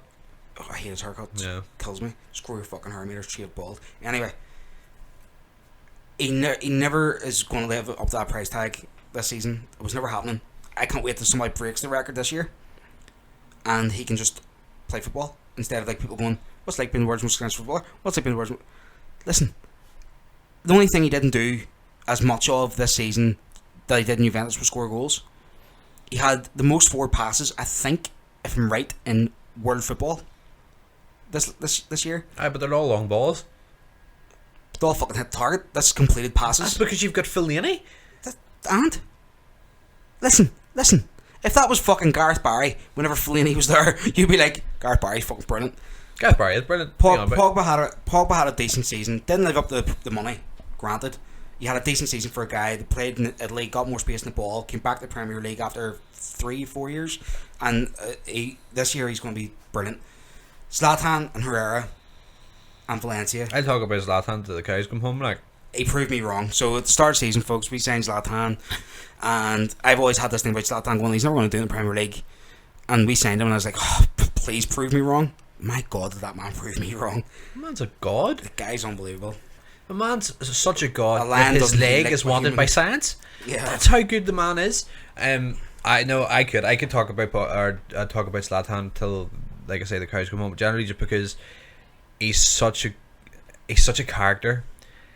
He's played for some of the biggest teams. He's played with some of the biggest players, and yet he's still not considered as one of the best players in world football. Oh, see, after this season, he's definitely for me. Anto Herrera became pivotal for United this year. I've enjoyed him since we've bought him. I've enjoyed him in the team. I didn't think he was utilised enough under Van Gaal, where Mourinho gave him a central role in the team. Yeah, He Van trusts him. Gaal tried to push him more forward, didn't Yeah, he? Yeah, where Mourinho trusts him in his natural position. they float about. And see, both games against Chelsea, I know he got the red card against Hazard and won, but see, until the red card, he was bossing Hazard. And then the second game, where he actually fully implemented the 90 minutes, he took one of the best players in the world and made him mute. Like, he literally took Eden Hazard and just... Hazard was constantly looking over his shoulder, and you could see it in his face. He was like so frustrated because Herrera's like basically going, "Well, mate, what's your man making for lunch tomorrow?" Yeah. You know, like just having fucking chats with him. Hazard went to bed expecting to wake up and seeing him beside him. Herrera's going, Yeah. "It's okay, just stroking his hair. It's all right. It was okay. It was just all a bad But no, I think Anto Herrera is a very good player. And he's I gonna will be agree. next captain. I will agree that he made a couple of he made a good decision during the Europa League final where he moved Mkhitaryan back into the box. Yeah. I thought that was very smart. It's something that wasn't picked up on, and it was only seen by a couple of people, and then the guys brought it up in the on camera in the studio. I didn't even see it, and with the replays and stuff like that, then I eventually seen it. I thought, you know what, that's a very smart move by what he did, and you could see that he does have the brain for football. Now the only thing is that the rest of the team around him, there was some bad performers and there were some good performers. Your defence is the one that worries everybody the most, as well as United fans. Do you know what and my then issue is? your wings. Do you know what my issue is, right? See, if we finish top 4, you could have easily put 3 of United's defenders in the team of the year. Hear me out. Easily. What? You could have had Antonio Valencia, who for me is one of the best right backs in the world. You know, I'll agree with Valencia. Eric Bailly had an amazing first season at United. That guy is a fucking giant defender in the making. Like, he's going to be like... He can turn out good. I just think he's a hatchet man at the moment. Every team needs one. And Marcus Rojo, before he got injured, was no, don't say Marcus. he was doing brilliant. No, I just He was no, doing brilliant. Left back's a fucking issue for us. Yeah. Like, Luke Shaw, what the fuck are you doing, Luke Shaw? The only thing I'd associate Marcus Rojo and left back would be he should have been left back on the bus, because I just think he's useless. He was brilliant, mate. He was No, I brilliant. don't. No, I think he's like Some matches you're telling me at the beginning of the season, whenever he tried to break a couple of boys' legs, you thought, it's a good tackle, boy. No. I literally said he should be banned retrospectively. And he should have been. Chris Smalling let me down because last year he was so fucking good. Last year he was immense. Like, there was last year times he was last very year the ball was going in, all you heard was Smalling the whole game. Nobody else needed to defend. They could have just had him there. Yeah. Like, people were raving about Stones and shit, and I was like, Smalling was better than Stones that year. Do you know, like, but no one talked about it because he's United. You were kind of expected to do that. Yeah. This year I'm glad they sell him and Jones, and I'd take Chris Smalling. I would probably get rid of I wouldn't Luke take Shaw Jones. now. Luke Shaw, I'd take. I think Luke Shaw's sell him, put in a buyback clause, and let him develop somewhere else, because he's not developing United the way he should be. I think the club's too big for him. I don't think he has the mental capacity to deal with it yet. He's 23, 22, 23 now. 22. I don't know. He was 19 when we signed him. Which was 2 years ago. So he's 21 or coming 22. 22, yeah. So he needs to start manning up. I would loan him this year or sell him and put a buyback clause.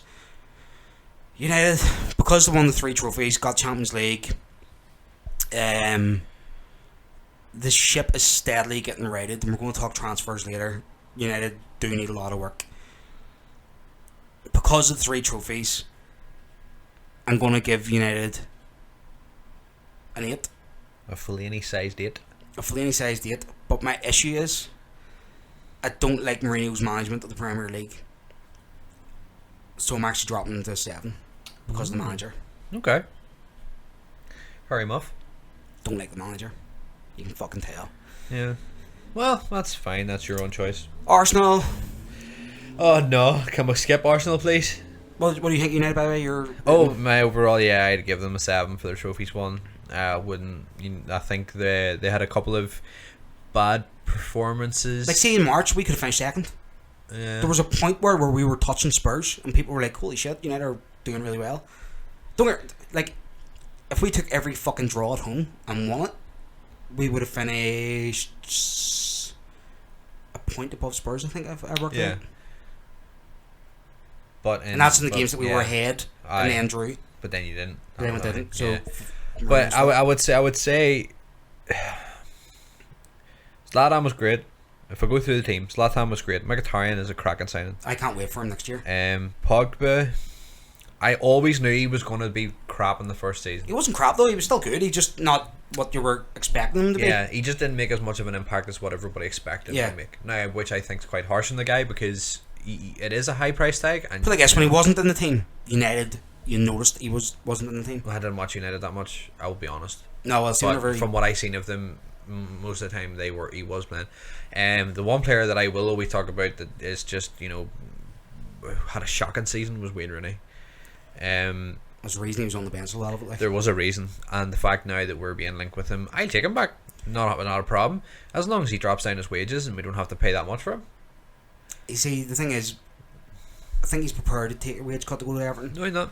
Is he not? No, I've heard he's not. No, it's on Sky. It was go to on America Sky or Sports. China then. Yeah, I could see it, because the whole thing is, I would love him back at the club, because you always have that full circle prodigal son, yeah, where he goes away and he does whatever he needs to do and he has a great time, and then he comes back and he brings all that back to the team and gets relegated with Coleman. Yeah, but it was more the fact bringing him in, and depending on who we bring in as like our new striker whenever Lukaku leaves, I think if he comes in, he will give us that sort of stability to be able to go, right, this is Wayne Rooney. He's been one of the top strikers in England for the past 10 years. The world. Yeah. Learn from him. He knows the Premier League like nobody else. And then, especially with a lot of our youngsters like coming Lookman, in. learning from him would be Yeah, unreal. well, Lookman not really. I would more say Dominic Calvert-Lewin, because he has the makings of being a good player, in my opinion. But I would say, like, going a bit off topic, like, but I would say that Wayne Rooney would be good if he came back to us. Valencia, I will agree that Valencia is one of the best right backs in the world. Didn't even see it coming, mate. I didn't even see it coming. No, I was like, neither why did we not sign a right back? And in my head, I was going, we need a right back. No, Didn't I'd sign been one. saying, no, but the best thing about this is that I knew that I had said this a couple of years ago, that Fergie had been playing him as right back in Fergie's last season. Yeah. And then everybody's going, oh, we need a right back. Got Darmian. I was like, you don't need Darmian. You don't. You didn't need him to begin with. He plays left back in Italy. Aye. Well, he should have been left back in Italy. But then you've got Valencia playing right back, who's very, very good, and Doesn't get injured. and then he was He's just a fucking machine. tank for his age. He's a machine. Andrew Herrera will agree was very good. De Gea was just as stable as usual. And then obviously we'll talk about the possibility of him leaving or not coming later on. But I think generally, yeah, I would give it about a 7 out of 10 for the overall performance of the team. I do have like a soft spot for Mourinho. I think he's hilarious.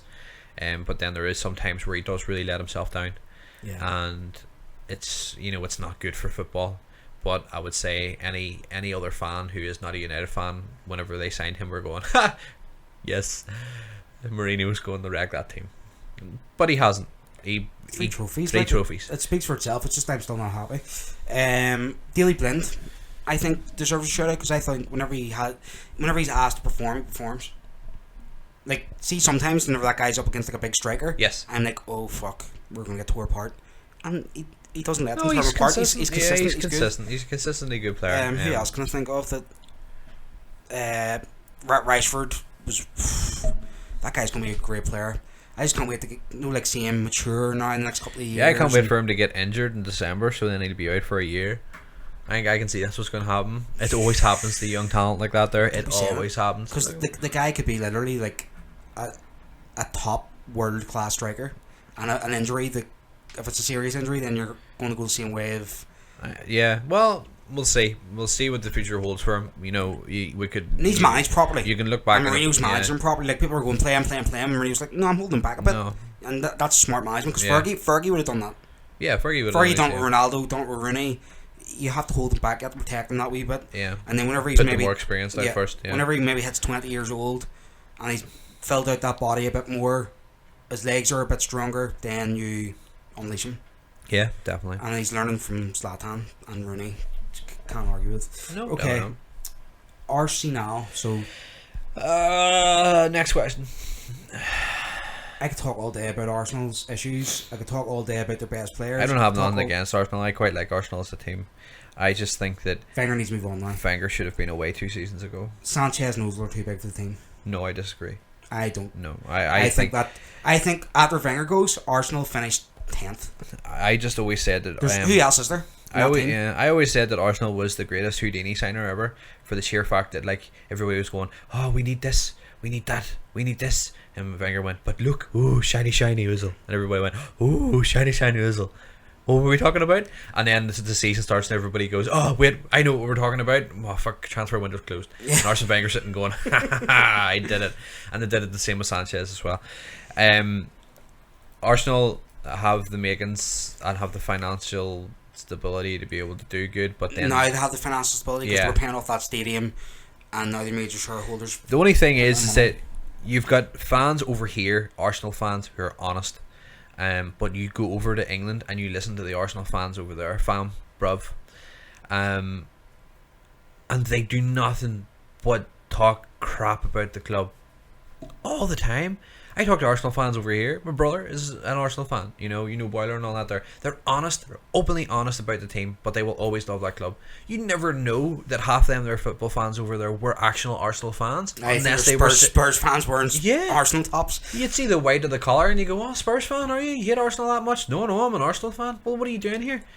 But Don't get no, me wrong. the amount of times that like they've turned into that meme club, as 2017 as that sounds, they've turned into a meme But for the Premier League, they're going to hit that where United everything thing. happens at the club and you go, that's such an They're Arsenal going to hit thing. that United thing whenever he leaves, though. Of like seeing transition after that many years. Like I always knew United were going to struggle, and our struggles have went on a lot longer than a what lot I longer than I expected. expected. I thought Moyes would have struggled for 6 months and then righted the ship. That first transfer window was a disgrace. And when we signed Fellaini, we were linked with Cruz, Ronaldo, Messi. Turned out Fellaini ended up being a substantial buy. Fellaini was our only fucking sign. Yeah. and here Mourinho trusts him.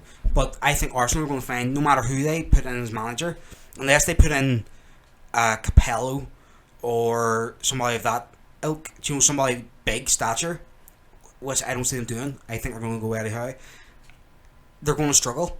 They're going to sack that guy, no matter who he is, and players are going to leave, and it's just a way of transition. The only thing is, it's such a random team.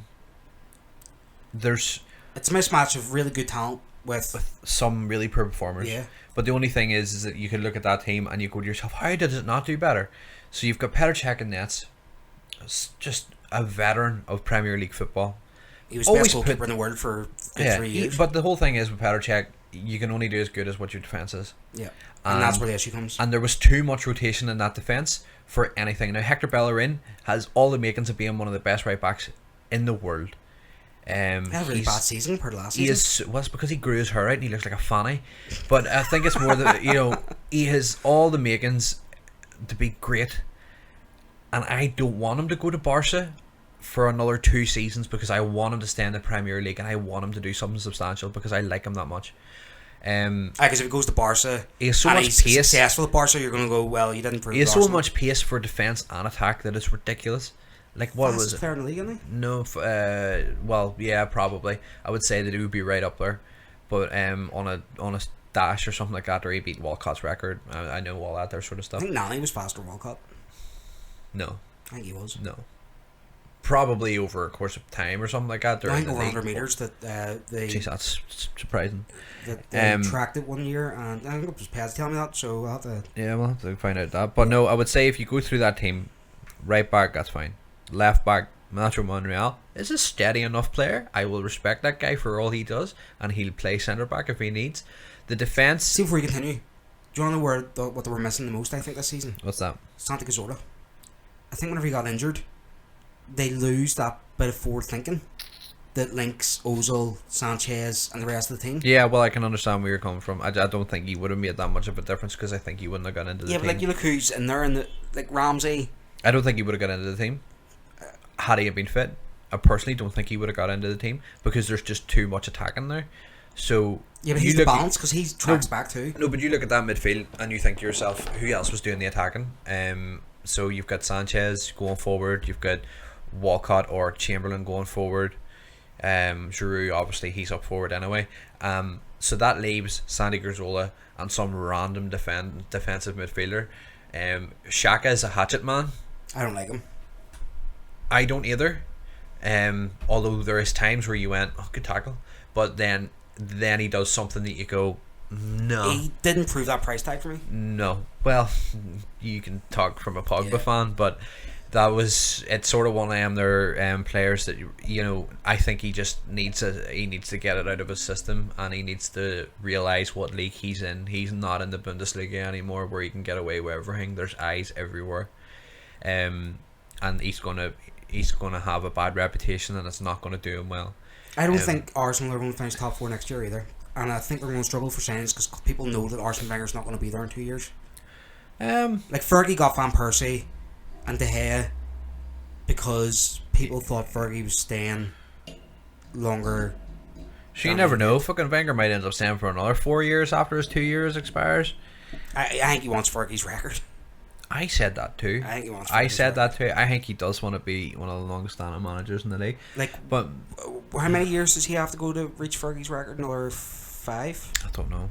I know games played or something. Fergie joined like United in '86. Yeah. And Wenger joined Arsenal in '95 or '6. Fergie's been retired for 4 years. Yeah.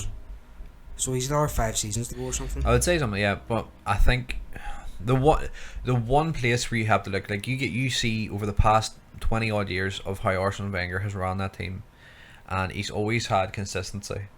This season they didn't. The players let him down as well as what they did themselves. His tactics let people down too. He never changes. He never adapts. He did adapt a couple of matches where he did start. Yeah, but then he changed to 3 at the back. Yeah. Which was some good decisions, which saved his season.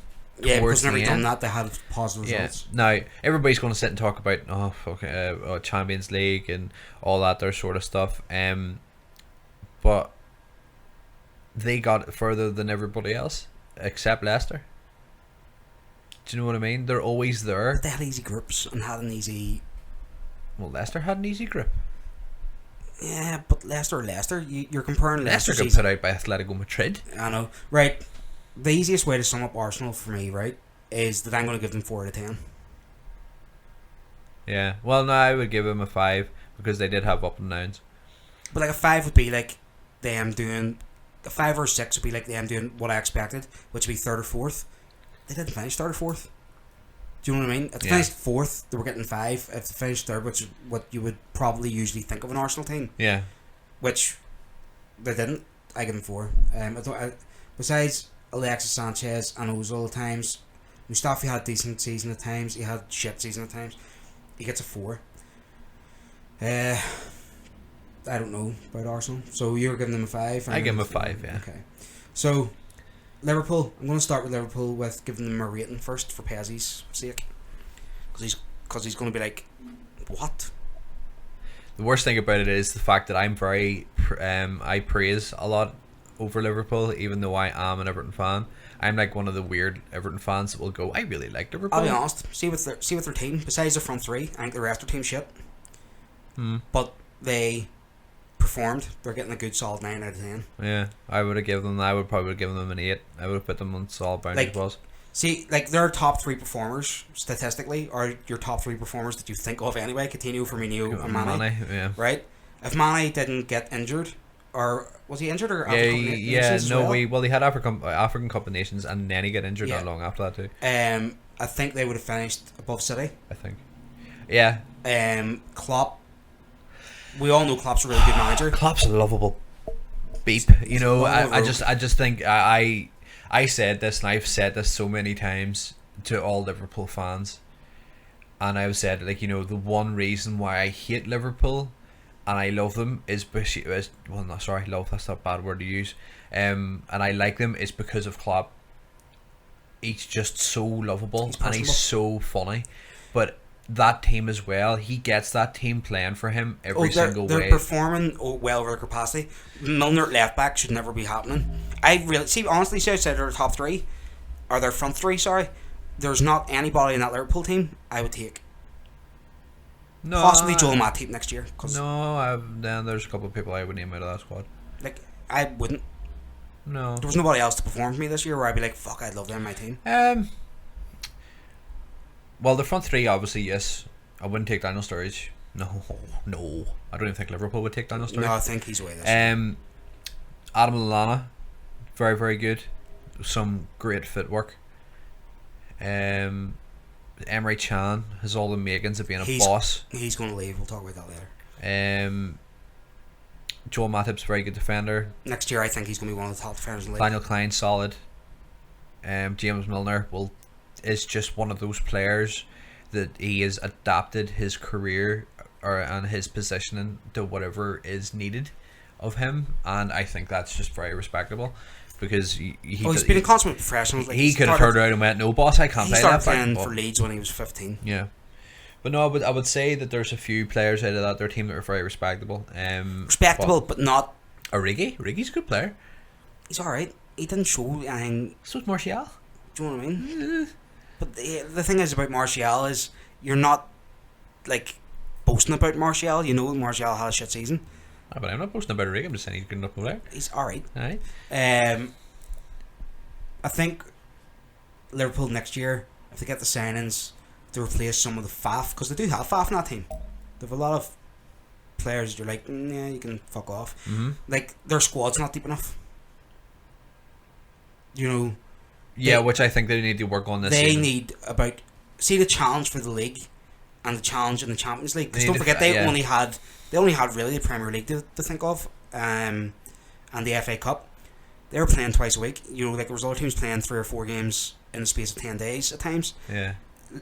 Liverpool don't have the squad to deal with that, and they need about 8 signings to be able to deal with it. Unless he has a lot of faith in youngsters that we aren't aware of yet. They have a good couple of youngsters that I really liked. Warburton, not one Warburton, or what do you call him? W. It's Warburton, isn't it? Oh, I couldn't tell you. Fuck, I can't remember his fucking name. He's a young player, anyways. He was quite good. I think they need a lot of money spent. Klopp knows what he's doing.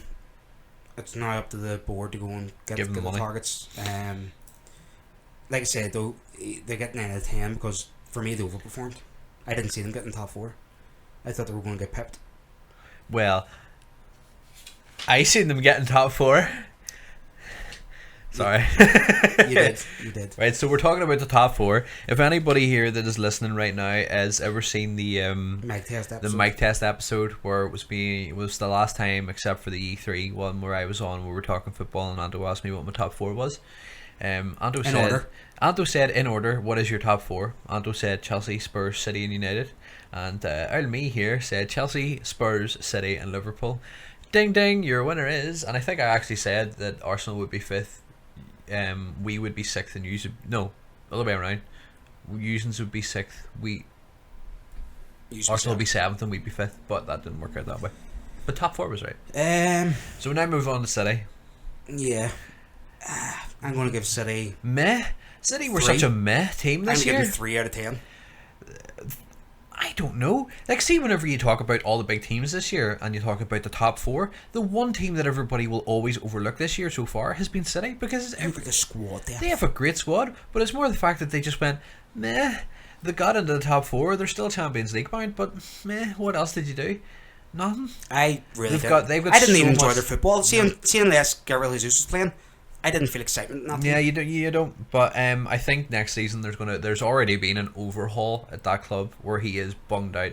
They've already signed Bernardo Silva And Ederson signed today. They're getting him, and I think that's going to be 2 very solid signings. Is Ederson the new record for a goalkeeper? Yes. I don't understand. Again, transfer inflation, we'll talk about it later. It's fucking killing me. Like, if he's worth 45 million, De Gea's worth 80. Yeah. Okay, just fucking put it out there. I don't want to talk about City all that much because they just didn't do anything for me. Yeah. The 2 teams above them have a lot more we can say about. They're literally getting a 3. Yeah, I would Out of 10 for agree. me. Yeah, I don't really. They want had to talk- all these big pieces. They have all these big players. They have a really deep squad. And the only bright spark was whenever Jesus was playing. He's going to be a monster. He's a brilliant player. I was gutted when signed him because I wanted See, him. when you get injured, I near cried. As soon as he got injured, I fucking jumped for joy. I was like, thank Yeah, fuck, because they're yeah. going to struggle. And they did struggle without him. Their top 3 performers were De Bruyne, Otamendi and Jesus. Otamendi turned a corner this year. He really did. Yeah. But he had to because company don't have it in him no more. Although he did, the company does still, in my opinion. At I the don't- end of the season, after he got himself sorted, End of the injuries, season, but he Over- scored 2 or 3 goals. over the course of a season, he doesn't have it in him anymore. He's too leggy. Otamendi makes up for that. Don't get me wrong, he can still play as long as Otamendi's there behind him. He can still play. I think they still need a Stonewall's great defender. Yeah, because John Stone's not it. What happened to John Stones? He went to Cheers for the 50 million, by the way. he went to a club where his style of football doesn't suit his style of I football take him back. for 10 million. Yeah. Even 5 million. Yeah. Fucking shocking. Sorry, we'll Right. give you 10 million plus a player clause. The team I thought 2 years ago, folks, I said this is going to happen. Chelsea had won the league. Mystic Anto. Mystic Anto said Chelsea had won that league that year. I said it's going to be Spurs this year, City next year. No, Spurs this year, Liverpool next year, and then City, then United. Right. So I think that I've been saying that the Premier League's going to change hands a lot of times. Yes. It was Leicester last year. Sorry, dick. We can talk about these two in tandem. I Right. think. So Chelsea proved me wrong. Chelsea started the season so fucking bad. I thought Spurs were going to win the league, no bother here. Because Conte, He was finding his feet. not even that, he wasn't given the backing to do the 3 at the back. By who? The board or By players? everybody. Yeah. The players were so afraid to do it. So Well, it afraid took time to to do it. implement that. That's hard if you've never done it. Well, yeah, I understand that. You just stick them into the same formation that they're used to. Yeah. But you've got a pre-season. That's what's for. But- You've got a couple of games But beforehand. he didn't really have a pre-season because a lot of them Chelsea players were on extended holidays and Yeah. shit. But no, I would say Conte for me was manager of the year or manager of the season. Me as well. Close behind him was Pochettino. Now, I believe Pochettino was the better manager, but I think this season Conte won because of how well that team performed. But here's my issue, right? And this is I'm gonna go for Spurs to win it this year. Okay. Okay. They weren't too far behind. 7 points.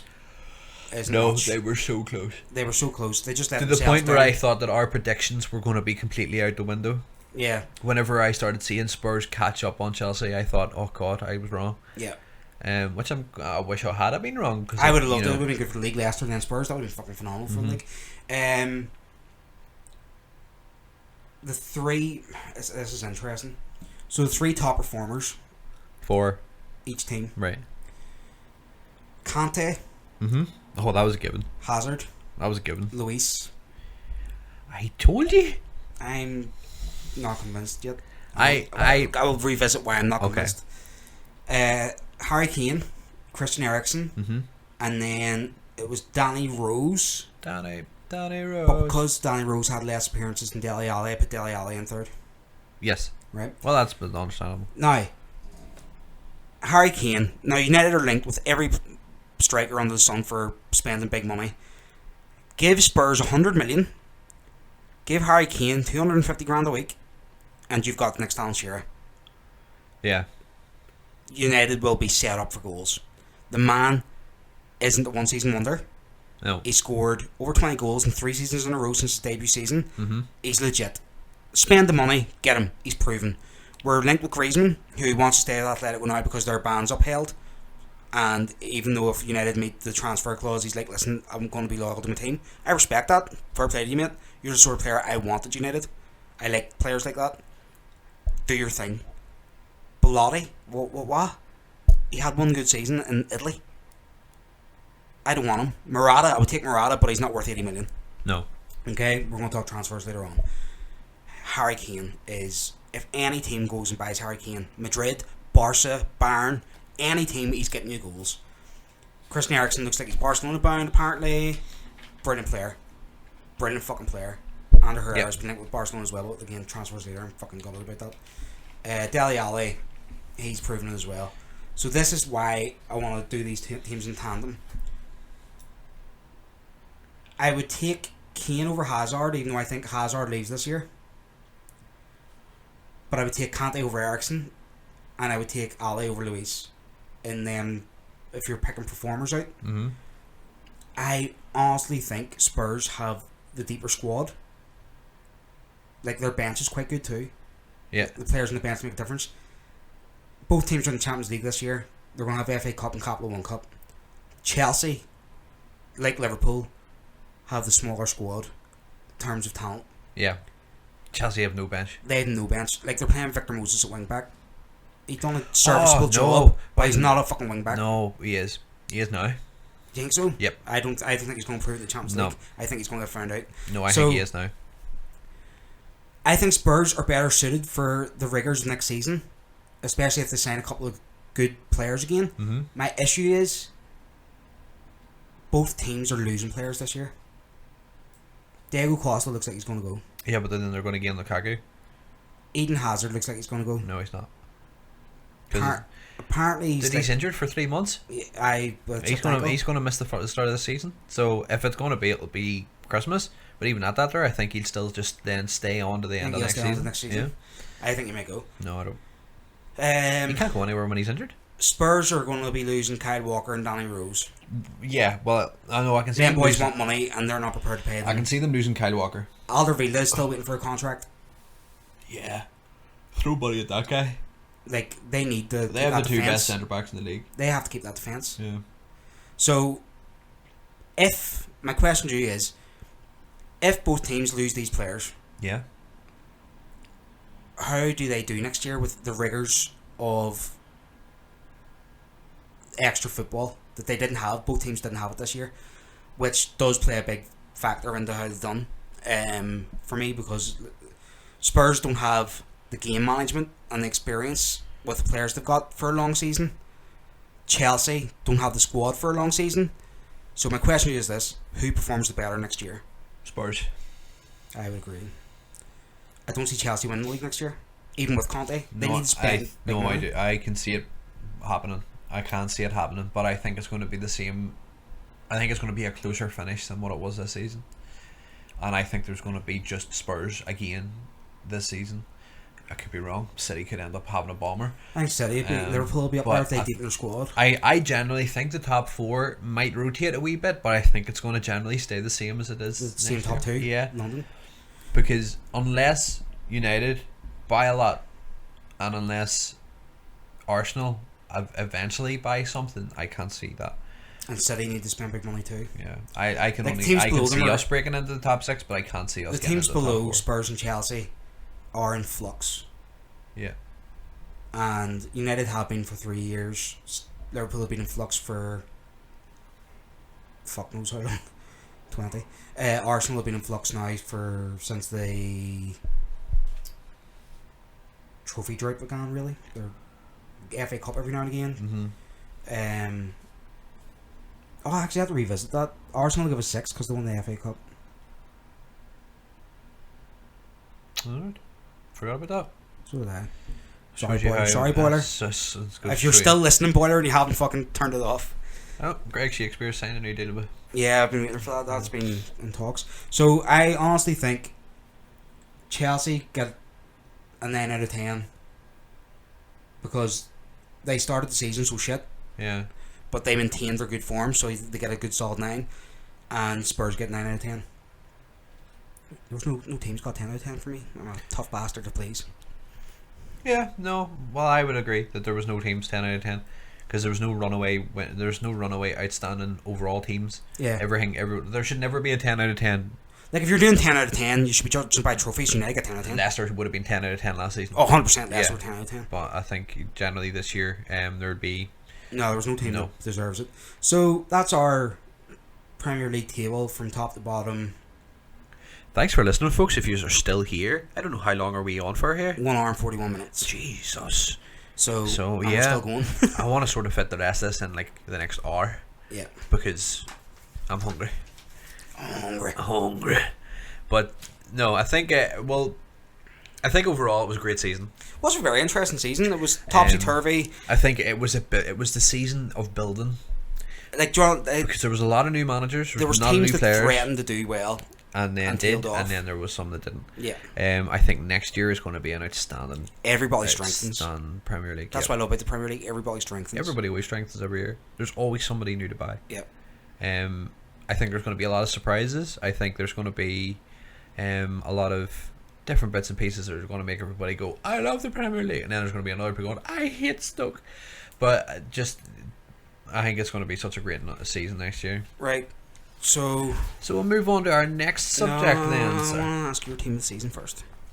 Yeah, that's what I was going to move on to. Oh. Get with the times, man. So, next subject. Everybody else can play along and tell me if I'm wrong and tell Anto if he's wrong. So our overall team of the season. Anto, what is your formation? I just went 4-4-2. 4-4-2. I went 4-3-3. Okay. I was considering going a 3 at the back and a 3-4-3. But I couldn't think of any other midfielders. So I just converted back to the 4. So, goalkeeper, Easy peasy. best of the season. Who did you think? Easy peasy. Best keeper in the world, David De Gea. David De Gea.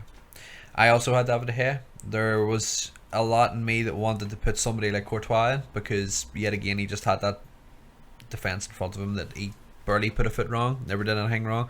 But because I believe that Did have a David couple of mistakes start of the season. yeah, but I would say probably I agree with De Gea being the best goalkeeper. Like if you were to look at it, like, you know why goalkeepers get at fault where the goalkeeper's mistake caused the goal? yeah, I think Courtois had 2. I think De Gea had none. right. If No, I would was to say think about it, I would say overall performance wise, the top 3 could have been De Gea, Courtois, and Lloris. Yeah, I would agree with that. But In that order. Yeah, in that order. So, defence, sir, you've got 4, I've got 4. Who's your 4 at the back? So my right back's going to be, people are going to be going, of course, but I've said it earlier, he's just Antonio Valencia. Antonio Valencia. Where did that come from? Every game he's consistent. He didn't have a bad game all season. Didn't have a bad game at any point, any season. Nobody ripped him apart. He never struggled with anybody. If anything, people struggled with him. Yeah. Like, he was getting forward, putting balls in. He was getting back defending. He was calm on the ball. ran as fuck every blade of grass on that right hand side. Oh my god, where did it come from? So I picked Antonio Valencia. Very good. And you're back too. Me centre backs, I picked David Luiz, which Steco knows pains me because I think he's shit. But there's a reason why Luiz made it, and I'm going to explain this as we go on. I should have explained it when we're talking about Chelsea and Spurs, but I'll do it in this team of the season segment when I get to the player who I think made Luiz have a good season. The other one's Virgil van Dijk. Yep. Okay. Brilliant. I don't have him in. For a mid-table team, that guy, if he wasn't in that team, they would have finished lower.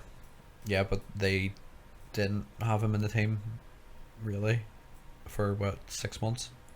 Their fault. Yeah. Well, that's what I mean. He probably. If he didn't get into the team the rest of the season. Yeah, I say he could have been amazing. Yeah.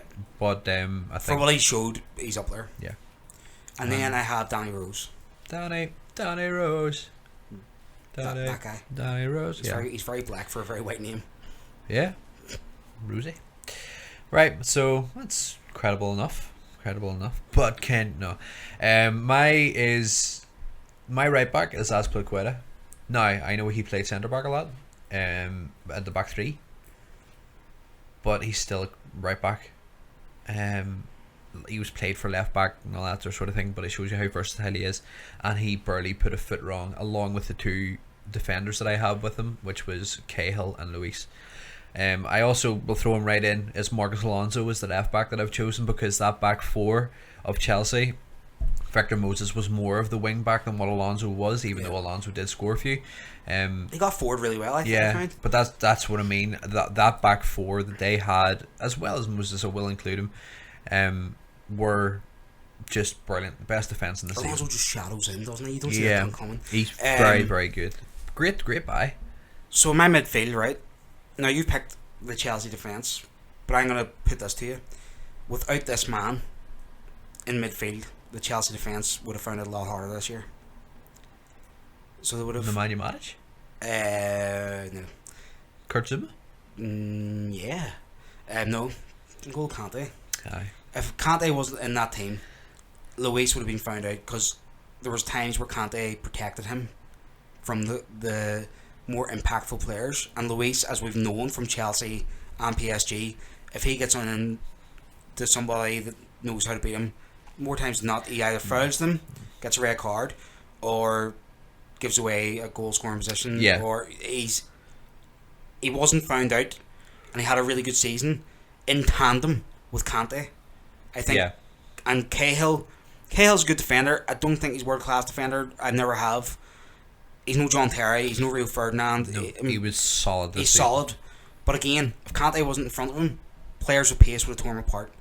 But Kante breaks up the play so well. Players with pace weren't getting the ball.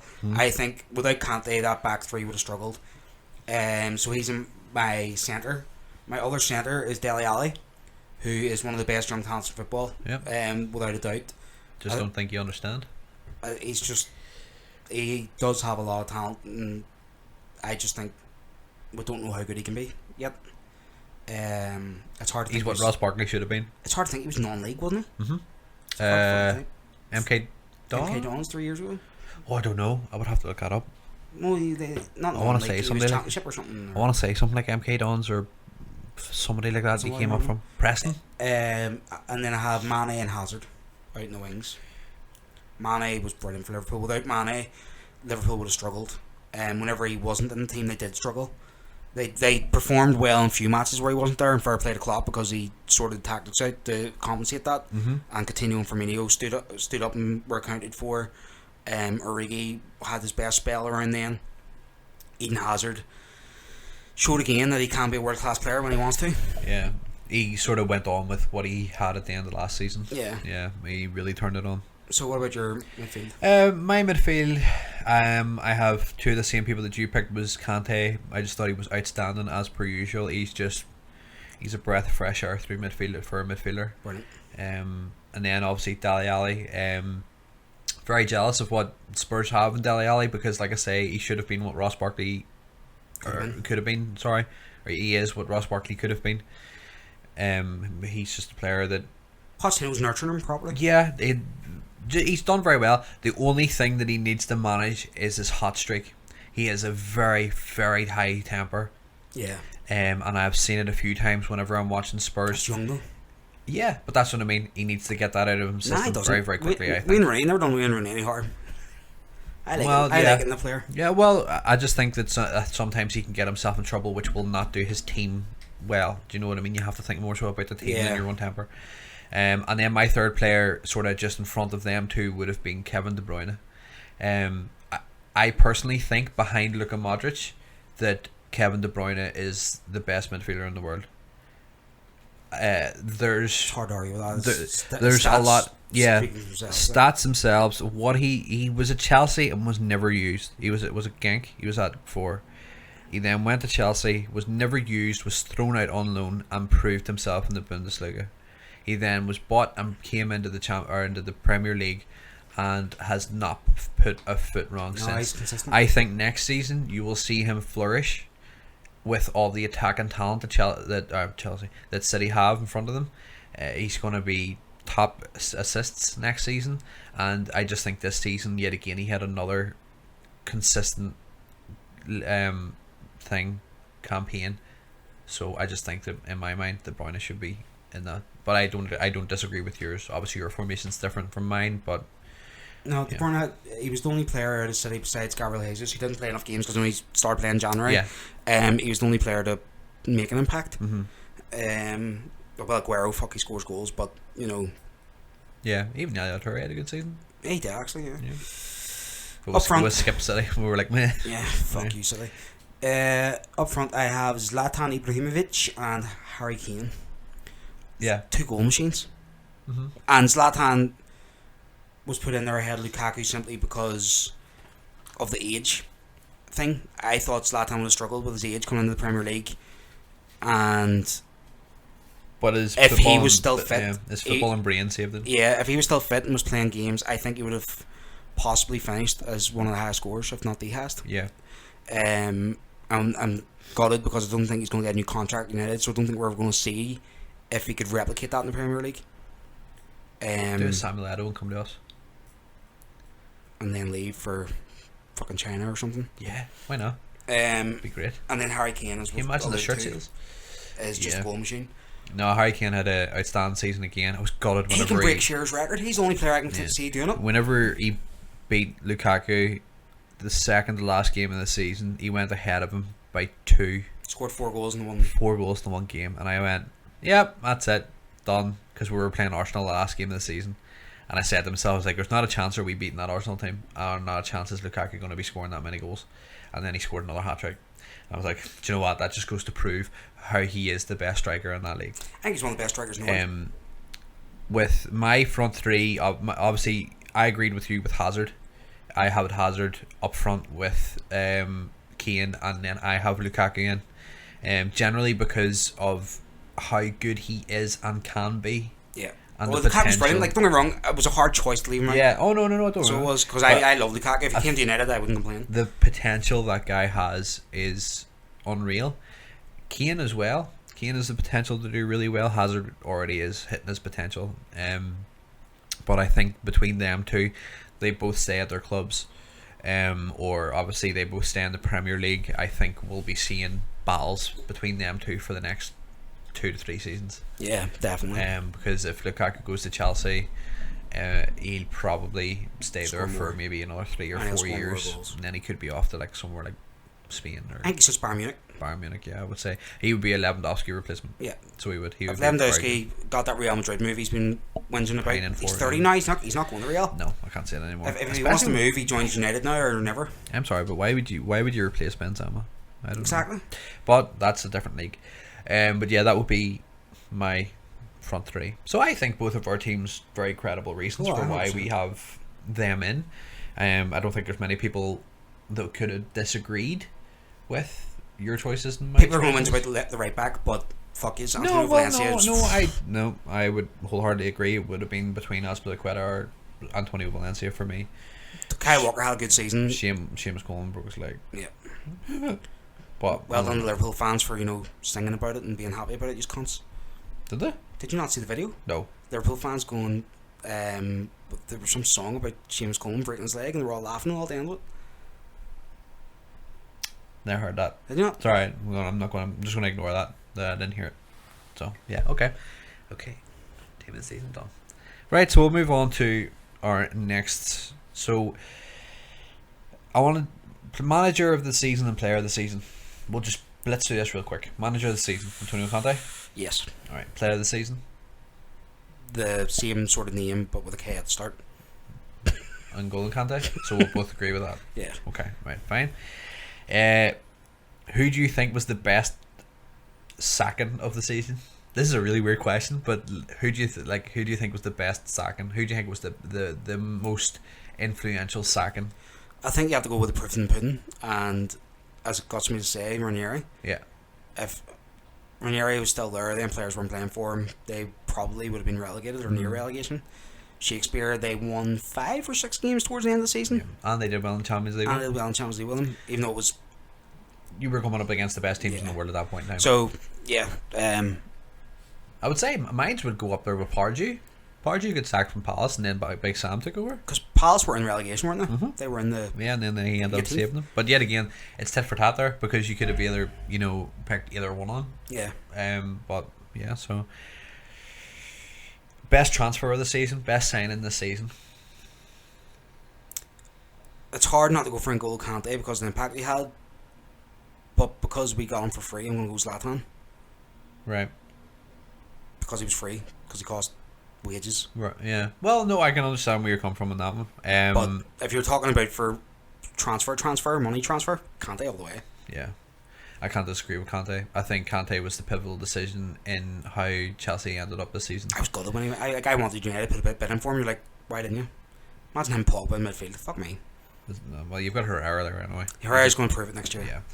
So, what do you think your final position will be? Like, we're going to go back to our personal teams. Next season, where do you think you'll finish? It's really hard to say without knowing who United bring in. Off the bat right now, you don't know as who a they're team gonna be as is right now.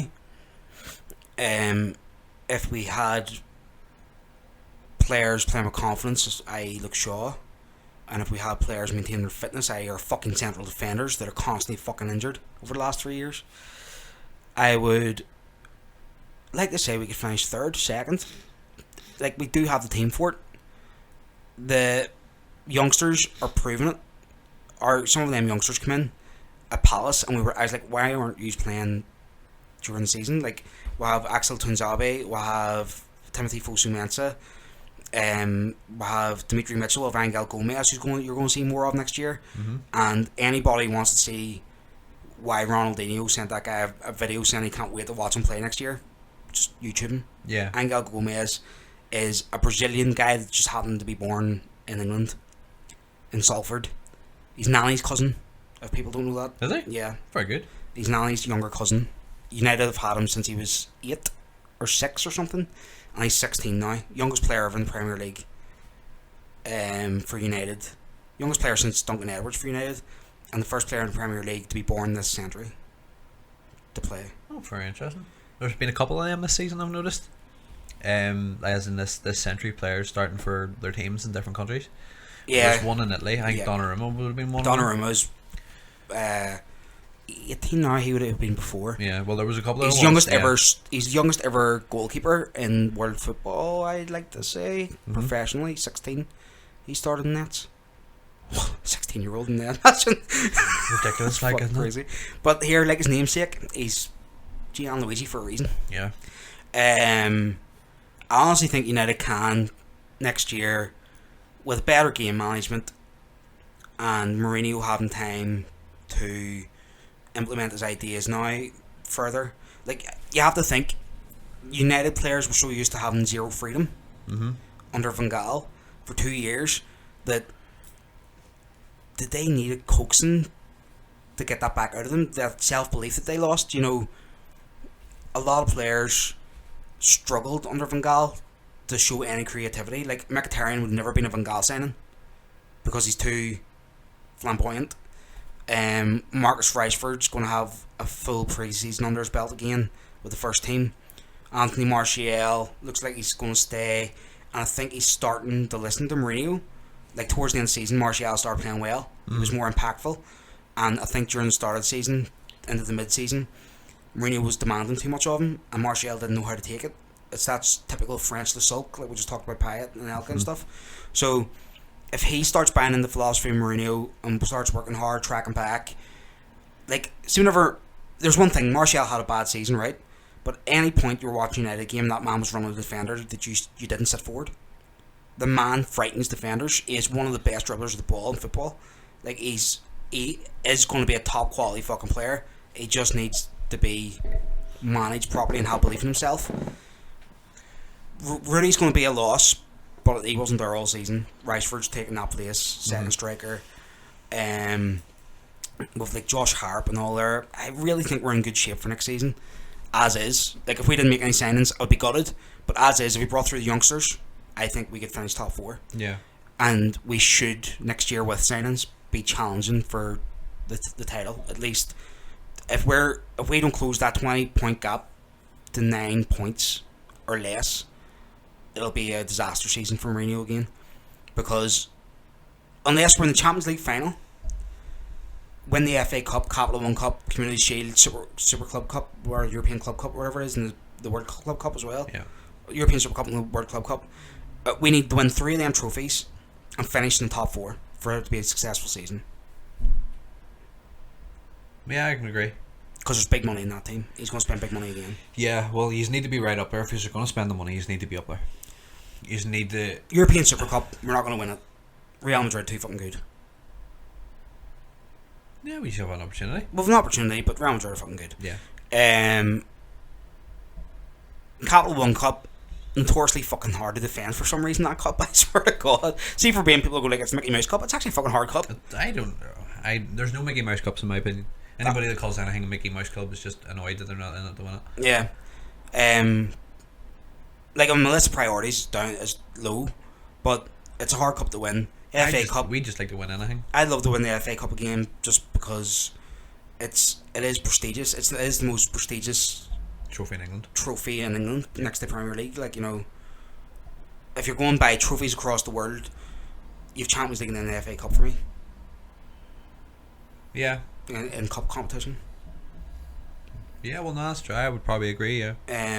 But I would like to see better Premier League. What about yourself? I think we could break the top 6. Definitely. I just personally think we need 2 of everything. 2 of everything? Yep. I think we need 2 new centre backs, two midfielders, one sort of in and around sort of the middle of the pitch, and then another one attacking and, you know, ball playing midfielders. You just have a few players now that I think they've served you well. Mm-hmm. But they need to be flushed out. It's time to be but benched. This is why I say the Coleman. Baines, Jagiel. Yeah. Well, no, Baines still has it. Jags could probably drop back. I think that generally the younger ones are coming through now. So you've got your people like Mason Holgate. If anybody doesn't know, he's the kid to play right back with the small afro. He was very good. Tom Davies is the guy who wears no shin pads and rip Man City apart. Yeah.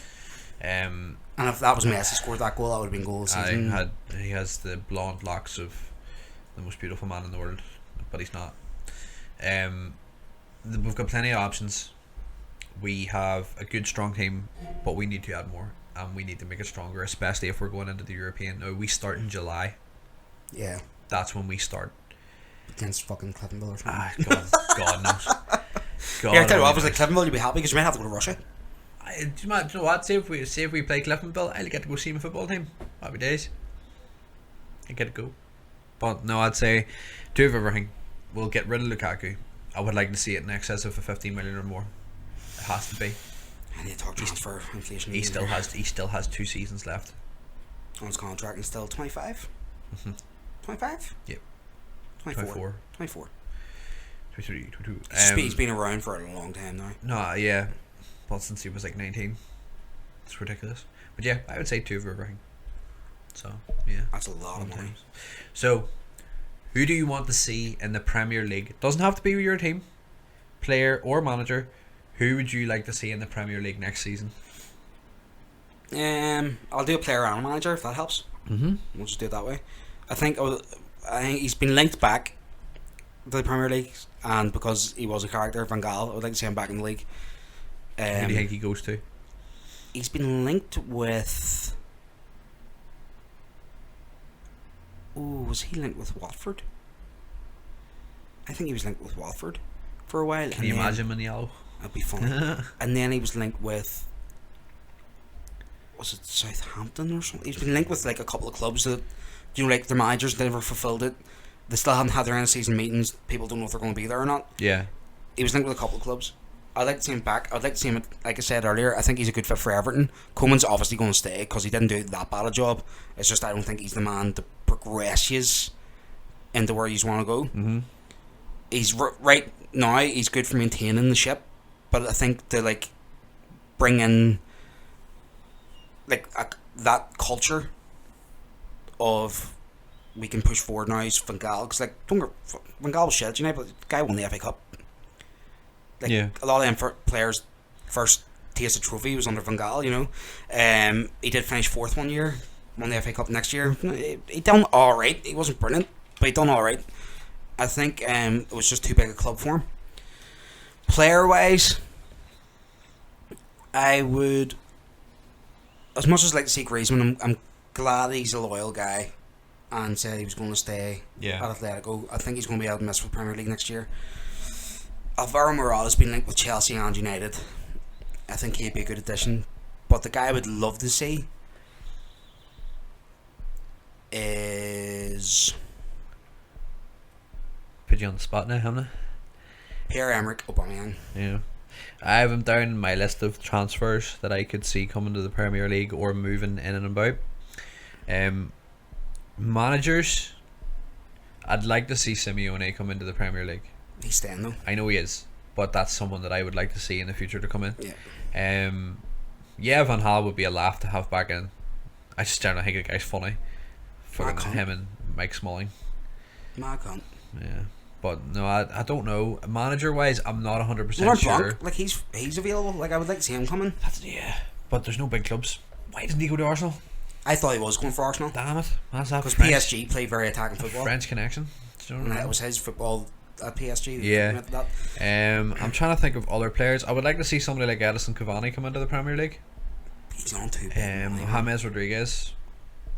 Mark Hamsik. I'd like to see him come in the Premier League. No, I think he's done now. Do you think he's on the way down? He I did think- have a bad season this year. I generally just think his overall stock has lowered since like 2010. He was like only starting fucking playing like 2010. That's whenever he was big. Do you know, He was like like the 20, last, 1920. yeah. But I generally, sometimes I say that and I think to myself, why 2010 was only like 3 years ago.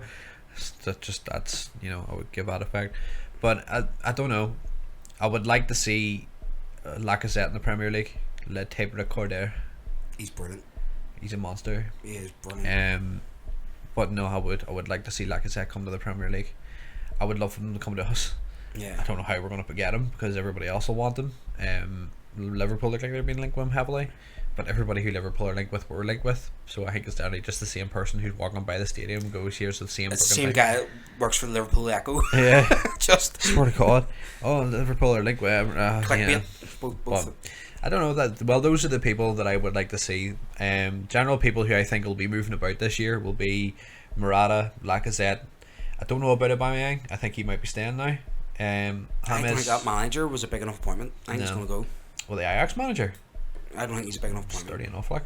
The only reason why I think that they brought in the Ajax manager in Dortmund was because of his Culture of youngsters. and you got to look at what he done when at their team. He like me and Pez were sitting watching that Ajax game where they played against you, and so many of them kids that played that night, you can tell are going to be monsters in a What do couple you call of that years. defender? Sanchez? Yeah, I didn't- want United to sign him. I didn't like him. I want United to sign him. Everybody else was still talking about how good he was, and I was like, no, he's made too many mistakes for me tonight. The kid beside him was 10 times better. But these guys I can't remember any of their names, but there was a lot of them. A lot of the kids in that their Ajax And team then were Mourinho went brilliant. over to Kluivert at the end and like Yeah, I liked that too. I didn't, but I did. Like, I liked him going over and going, come to me next season. he publicly or, tapped him up. two Have a seasons. good season and then next year I'll get you. I think he was generally just joking about it, but I think if the option was there, the wee man would take it. He's brilliant. Yeah. He's a good player. But no, I would say that he'd be a very good signing for Dortmund. I think what he's going to do with them youngsters as well. There's a lot of youngsters at that Dortmund squad. But that squad needs rebuilt. Yeah. Like Royce can go whenever he's back from injury. again. again next year. Or I He's out sort for a year, isn't he? Don't tell me that. I hear that he's injured. I don't know how long I never know how long he's injured for because I never want to know because it breaks my heart. I think he got like a really bad. Guy should have been. I think he got the same injury as Ibrahimovic. The guy should have been on the same talking point as some of the players that we talk about. Yeah. Do you know? And he just never got it because he's constantly injured. Well, Arsenal tried to sign him, United tried to sign him, Barcelona tried to sign him, Real Madrid tried to sign him, and he said no, I want to stay. And I bet he's like, shit. shit. I might not have been playing as much. I'd like to see Bale back in the Premier League, but I don't know if he would go back to United. I think it would be very unfortunate if he went back to United. You mean Spurs? No, United. If he went to United, Oh, if he went to United, sorry. No, I meant as in why back do you to think the it would be Premier League. unfortunate if he went to United? I don't know because I'm not a Spurs fan, but I think it would be very sort of unfair on Spurs. But they can't pay his wages. I know, but that's just me. I'm a sentimental guy. And the whenever thing it is, he comes played to for football. Southampton. He's not loyal to Spurs. Yeah, Why? that's true. Why would you have Aye. loyalty whenever you don't support them? He supports man. fucking Swansea or something, doesn't he? Or Oh Cardiff God, or only something. knows. But seeing him play eventually in the Champions League final was good. I was crying for him to come onto the pitch in the Champions League final. My problem with Bale is, right, and now United are linked with him, and I would love to sign him. I like Gareth Bale. I wanted us to sign him when he was at Southampton. It didn't work out. I wanted him to sign before he went to Real Madrid. It didn't work out. Thing is about Gareth Bale, he isn't worth the money being touted, and I'll tell you why. He's only played something like 40% of the games they can play in the last 2 years because of injury. You're spending a lot of money on somebody that clearly has physical issues. I just think he needs to work on his conditioning. He's getting knee injuries, mate. He's getting thigh injuries and calf injuries. That's not conditioning. That's you've something fucking wrong with your body. Like, you know, be it inflammation or you've something that's causing you to be more susceptible to injury. Yeah. Why go out and spend? It's going to cost you 90 million minimum. God, And again, no. transfer inflation because I don't think he's worth it anymore. But he's injured. Do you know what I mean? Like Madrid fans don't want him because he doesn't play. Although Madrid fans don't want Ronaldo, like they jeer him every fucking now and again. You're like, the guy's your greatest ever player, and yet you still boo him. He didn't score today, but he scored 4 last week. You know, like what the fuck? Right. So while staying with other countries, we'll fly around the world. We'll do Anto and Steco take a trip around the world segment. There's the sound effect for going away on That was plane. meant for music. Right, so we'll start off and we'll go through the tables. So we'll start off in Spain. Real Madrid won the league Quite handily too. quite handily too, is the right. I don't. Obviously, that it's not giving me the tables here. It's really annoying. I don't think that there's ever going to be another winner over the next couple of years of their league, except for Barcelona and Real Madrid. Them two teams run that league. It's very unfortunate for a lot of the younger teams. It was nice and when they were smaller off that teams. broken, but Yeah, it was. they're going to But- start losing players. Can't sign anybody this year. Yeah, so well, the only thing is they're solid enough that they're going to be able to maintain a spot, and they'll always be challenging anyway. Barca will need to build up that midfield. They signed a really good manager. Who? The Athletic Bilbao Bilbao manager. Yeah, actually, that's right. I forgot about that there. I don't know much about him. I know how That's good why he was. he wants Ander Herrera. Yeah. Because How well he knows him, probably. he give him a start. Yeah. Well, I don't know. I think it's going to be a tough season for Barca to be able to challenge again for that. Who do they sign to improve that team? They need to get midfielders. They need to get solid midfielders who are going to work. That's why Herrera's been like. That's why Herrera's been linked. There's been a couple of people like Christian Eriksen, different people like that have all been touted. Well, players like Leon Goretzka and I can't, the whole thing is that they'll never want to buy anything else other than Spanish. they like having that. And plus, Herrera's is he Basque? Oh God, So no. like Basque and Catalan are quite close because they don't want to be a part of Spain. Yeah, so he's going to go there and go, so yeah. Barcelona fans will like him. Obviously that front three won't change.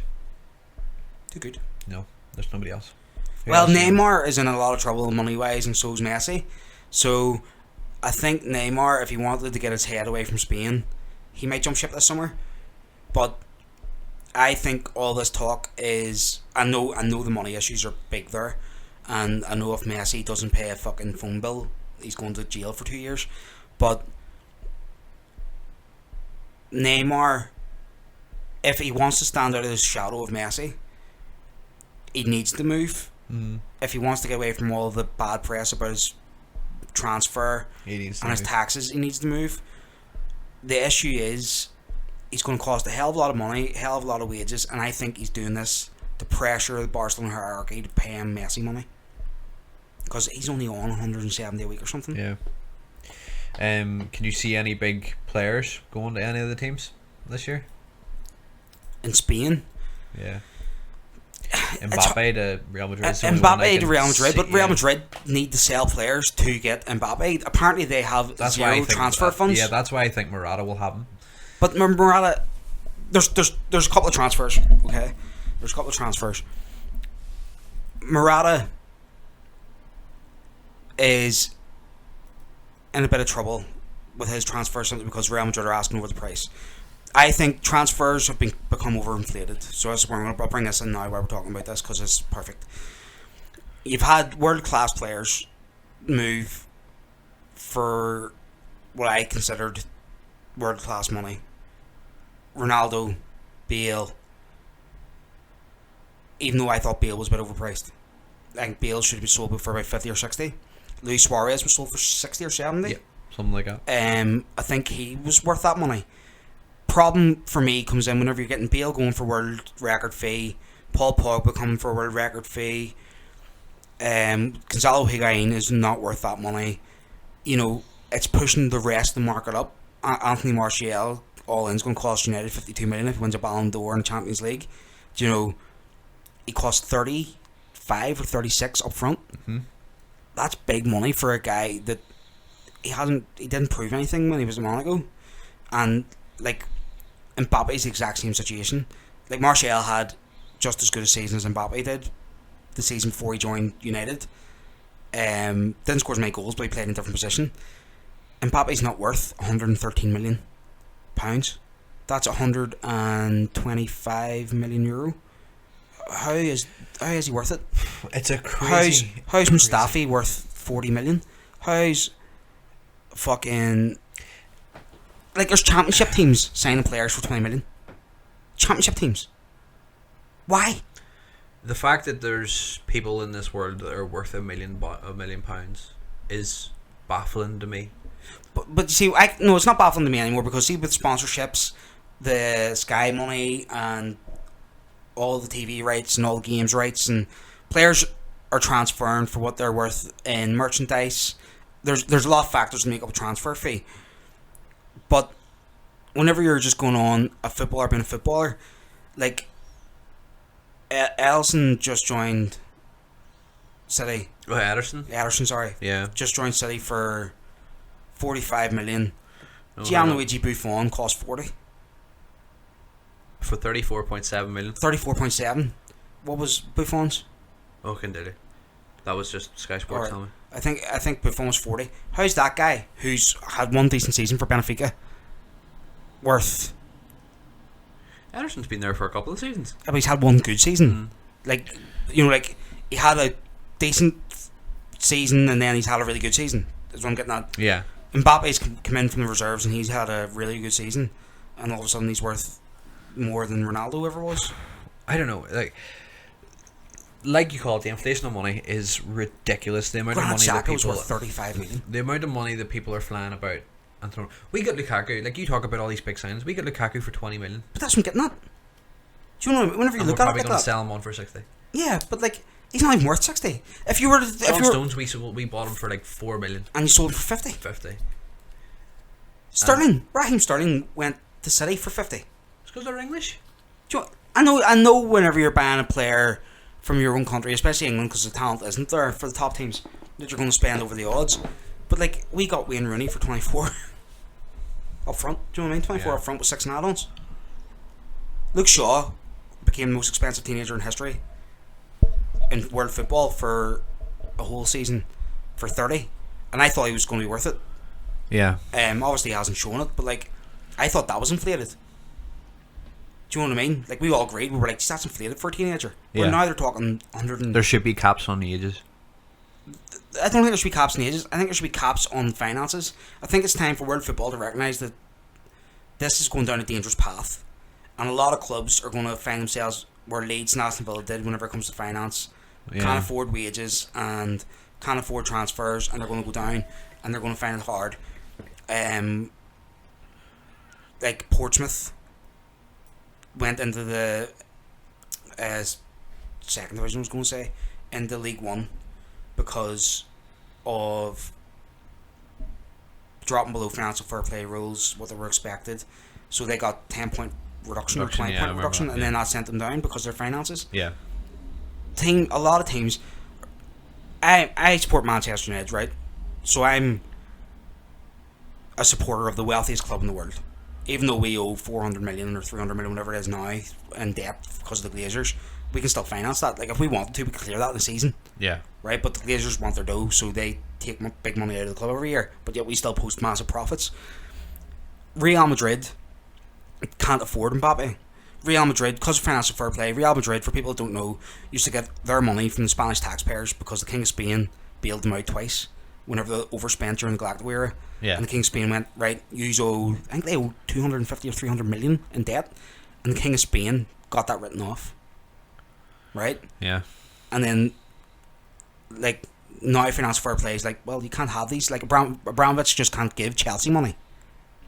Do you know what I mean? Yeah. There's ways you have to go about it. Books have to be evened out. Yes. Different things like that. Like, Abramovich just can't go around and buy Shevchenko and whip 50 million of his own money out anymore. Can't do it anymore. Yeah. You know what I mean?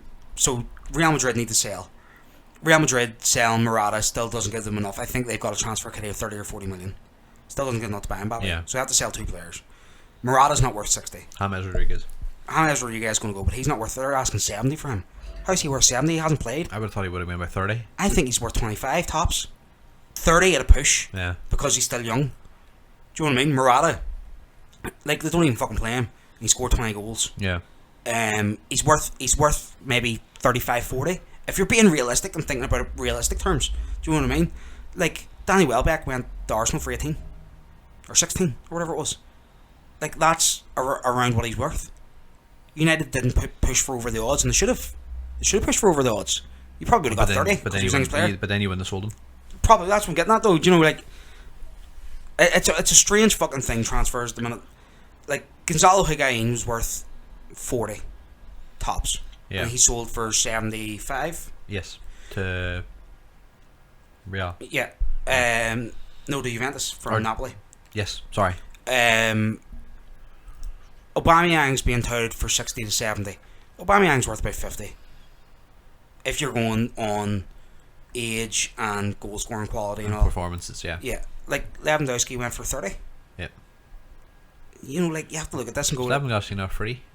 Would he go at the end of the contract? Yeah. I thought he was sold. No, I'm thinking of Hummels. Went for 40. Yeah. Something like that. Yeah. Lewandowski went at the end of the contract. I think you're right. It's just... transfers have been so inflated around world football, and people are paying these crazy fucking prices. Like, whenever United got Ander Herrera, we had to meet his transfer clause. I think we spent 30 million on him, or thereabouts. And though now he's worth every penny, back then that was a lot of money for a guy that was only 23, 24, and not really proven. Yeah. And I was like, that's a lot of money for the dude. Like, don't get me wrong, yes, I knew he was going to prove it because I've always liked him. Like, he played us off the park whenever we played them in Europa League. Yeah. Under Fergie. And Fergie had put the transfer in motion before he had left. And that was the whole fuck up about those representatives United went to the bank to pay the money, but they didn't have, there was a tax in Spain that you had to pay on top of the transfer, which is done away with now. Yeah. But they didn't have the money to pay they didn't have the authorization to pay that transfer tax, so that's why the move fell through. I think that was under Moyes, but it was Fergie who put that in motion. There's like loads of these players that just simply aren't worth the cash. That, like, anybody that is worth the cash now is, you're constantly being linked with a new world record. Yeah. Do you know what I mean? Gianluigi Buffon was 32.6 million. Yeah. Holy good fucking god. Sorry, Steco just showed me the phone there, folks. Like, Ederson's first Gianluigi Buffon was 32.6 million, and De Gea When next, was it? that? That was in 2001. Yeah, and then De Gea next. 16 years ago. David De Gea, 18.3 Well, he's million. third, isn't he? He's third. Like that's what I'm talking about. You know, how do you go from David De Gea, Claudio Bravo was 17.1 to City. and that guy was a European or a Champions League winner and a La Liga winner and a fucking Spanish fucking cup winner. You know, like Manuel Neuer was 15.7 yeah. But this is what I'm million. getting at. Where the fuck's the transfer jump from? Do you know what I mean? How can you get Neuer and De Gea for next to out? Like 18 million people were going for teenage goalkeepers a lot, and I was like, it is kind of a lot, but he's going to prove to be amazing. Where if he's worth 35 fucking million, De Gea's worth 80, easy worth 80. Do Yeah. you know what I mean? In today's inflated market, where for me, being realistic, I would say De Gea's worth 40. He's worth more than Buffon because of if you're taking in consideration inflation. Well, more so concerning the fact that that was 16 years ago. Exactly. But then we're I don't know. It's crazy. Like, the more and more that I sit and watch football transfers, the more and more that you start to see yourself change. So, years ago, sitting watching the transfer market go by, you would have thought somebody going for 20 to 30 million, you would have thought, fuck, that's a lot of money. exactly. Rio Ferdinand was And 30 now million and people busted their mind. They were like, everyone went, for a wow. defender, David Luiz, 50 million. This PSG. and then 50 million back. No, it wasn't 50 40 million? No, it wasn't even that. It was Wasn't like 25 or something. But I think the more and more that it has grown now, the more and more that it grows for everybody else. We sort of look back now and we go to ourselves whenever 20 and 30 million was a lot. Like, you even go back to the time where, like, our Roy parents Keane were cost kids. 3 million. Yeah, you go back to when our parents were kids. I always remember my stepdad telling me, like, he remembers whenever the first £1 million player came in and everybody lost I'm their trying to think mind. who it was. Brian Robson. I can't remember, but like, he told me about it, and then it started to casually grow, and it started to become more of a thing. Now I see this stuff going in the same direction as what we are now. You see people now forking out 50 to 60 million for players who maybe you don't think. More so, you're buying their contract, you're paying their release clause, you're buying any endorsements or anything that they have with them, and you're also paying their wages or their the fees for their agents. That's what builds up a contract. I just don't see how any club could fork out that amount of money for one single person. Well, put like this, unless you believe it's going to actually financially search improve for your the club. Forbes richest club list. I think United posted a profit of 250 million. It was on Sky Sports this morning, and I seen it. And if I'm right in saying, yes, United were top of the list. 250 million or something, wasn't it? I can't even remember. Right. Now, if you take 250 million as profit, your shareholders take out their share, which we have owners, we don't have share. Well, actually, we are. We're in stock market now, so all our shareholders and our owners get their cut. Say it leaves the club 80 million in the kitty, right? There's 80 million that was going on Griezmann if he was coming. Yeah. How do teams like Real Madrid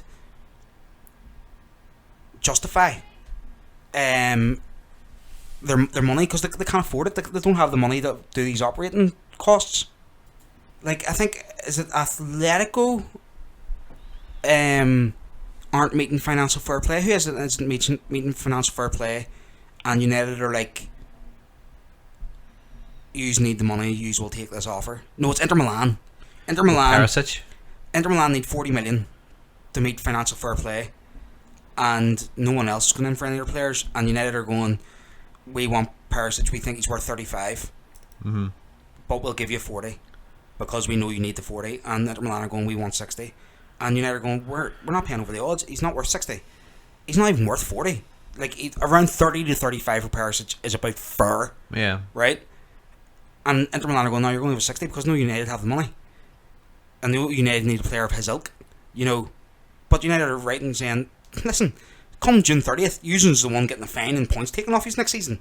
Take the money and give us the player, or no one else wants any of your players. So, you aren't going to be able to operate next year. You're just going to get a transfer ban and all. It's up to you. Do you know what I mean? But clubs are letting themselves get that way. And that's the clubs doing that because they're paying over the odds for wages, paying over the odds for transfers and agent fees, and then they don't meet financial fair play, and here you are, you're in a situation where in 3 weeks your club's getting a huge fucking fine. It's a sad state of affairs we live in, sir. What football's fucking it? Money runs everything now. And unfortunately, it's just now a part of football. But it's not sustainable. It's not. It's going to put a lot of people into a lot of trouble, financially and for credibility's sake. Like, I would love to. Like, whenever we talk about Liverpool and stuff, right? And I'm saying Liverpool need They need, I would say, 3 world-class players to win the Premier League, and 5 good, solid squad players. Which will probably end up having to cost them in now today's market 100 million. Liverpool can't afford it. No, They it's the don't same have as that us. I sit and say we need 2 of everything. Yeah, you can't afford it. No. Do you know what I mean? Like, there's a reason why United are becoming the new Galacticos, because every year we can afford it. But we're one of the few clubs in the world that post these massive, huge fucking profits every year. Yeah. Like, we made 200 odd million profit even after buying Paul Pogba for 89 or whatever it was. Like, we spent over 100 million in transfer market last year, made about 30 back, and yet we still made we still made heaps of money. Do you know what I mean? But I don't know. There's a lot of teams that could probably try and follow suit from United, but I don't think anybody is ever going to be as big a club as it pains me to say it. No team is ever going to be a big a club commercially as Manchester United. Well, Real Madrid and Barcelona are up there. Oh yeah, but I mean in England. Oh, in England, no. In England, Definitely. that's why a lot of the teams suffer. Man City have tried. Chelsea still try. Spurs are still too young of a team to be doing it. Well, as in Liverpool success are the and- only other team that can find like sort of commercially be on par with you, and even that you still go heads and tails above them. Yeah. And But it's like it hamstrings player or clubs. Like, I would love, as people always laugh because I'm a United supporter, but I love seeing Liverpool do well because they're a historical club. yeah, Do you know what I mean? I liked it whenever we were like fucking first and they were second. Do you know what I mean? It was like fuck you. It was good. Like, Yeah. you know, it brings that rivalry more to the boil. Whenever Liverpool can't go out and buy players that they want to buy because they're outpriced, and they end up going to City or United or Chelsea. Like, United have been outpriced by loads of players. Like, Hazard was supposed to go United. Like, that deal looked like it was done, and then Abramovich went, well, here, we're going to give you all in, we're going to give you 120 million, including wages and agent fees and all. And Fergie was like, that's mad money. Like, and Fergie said that in 2012, wasn't Hazard signed? something like that. Yeah, So, and I think that was the actual quote, was, that is madness. You know, United were signing for 30 million transfer fee, and his wages were going to be 150 a week. Where he went to Chelsea, it was a 40 or 45 million transfer fee, and his overall wage package was 90 million over the next 5 years. What the fuck? It's crazy money, and that's where it's transfers like that to fuck it up. And now people Just are going, makes me decide that I picked the wrong career choice. oh, definitely. But people are probably thinking, like, there's United supporter, like, just bought Paul Pogba. No, it's not literally United's fault that we had to spend that money. It's just the way the transfer markets went because there's clubs like City and Chelsea yeah. and Real Madrid with the Galactico era. Do you know what I mean? Like, James Rodriguez was bought for Like 60 million or 60 70 million or yeah. something. Yeah, and he did. It's not even that he had a good season at Monaco, because he didn't really have a good season at Monaco that year. It's because he had a good World Cup. Porto. Do you know what I mean? Played well at Porto too. But like, I was unknown Porto, wasn't No, he came from Porto. he? To Monaco, and And then Monaco and ended up Real. then but like they spent that money because he had a good tournament over a period of 3 weeks. Oh God, I don't know. And then you wonder why, whenever you're trying to sign fucking anybody from anybody, that you're like, that's just too You're expensive. constantly getting priced out Yeah. to the point where players are getting bad reputations for having to push themselves out of the club. Like, Jermaine Defoe must be worth 40. Do you know what I mean? The cunt's fucking ancient, still scores goals. He's worth 40 million because Yeah. of today's market. And I laugh at that, but it's probably fucking legit. You know, like, if he didn't have that clause where he could move for free because of relegation, Yeah, he probably would have went for 20 million. Where a striker at his age, yes, he's still scoring goals, but so is Ty Sheringham. They move for like 1 million, 2 million tops. yeah. I don't know. It's a sad state of affairs we live in. Right, well, let's not finish it on a low. Talking about all this depressing stuff. We'll finish it on a high. Sadly. Sad. So fucking sad. It is sad. It's a But let's get pumped up because it's only a couple of months now until the next season kicks off, and I am excited. I'm excited for the transfer window, like, but it's going to annoy me whenever I see that £1 billion barrier well smashed. No, I reckon it's going to go like $1.5 billion world football this year. I'm looking forward to it. I'm more so looking forward to it just because I can't wait to see who we sign. Might not be anybody substantial, but I'd like to see a couple of people come in. I can't wait to see teams around the world. Lukaku with? I don't know. I really can't pick. You've nobody's backing the 20 goals a season. No, I can't. Like I physically can't pick anybody right now because apparently a 20 goal a season striker's worth over 80 million. Do you know, Yeah. like United are looking for an over 20 goal a season striker, and every striker they're looking at apparently is between 80 and 100 million. Like Bellotti is worth maybe 25 tops. You have to pay the 86 to get him out of his contract. Fuck yourself. Yeah. Keep him.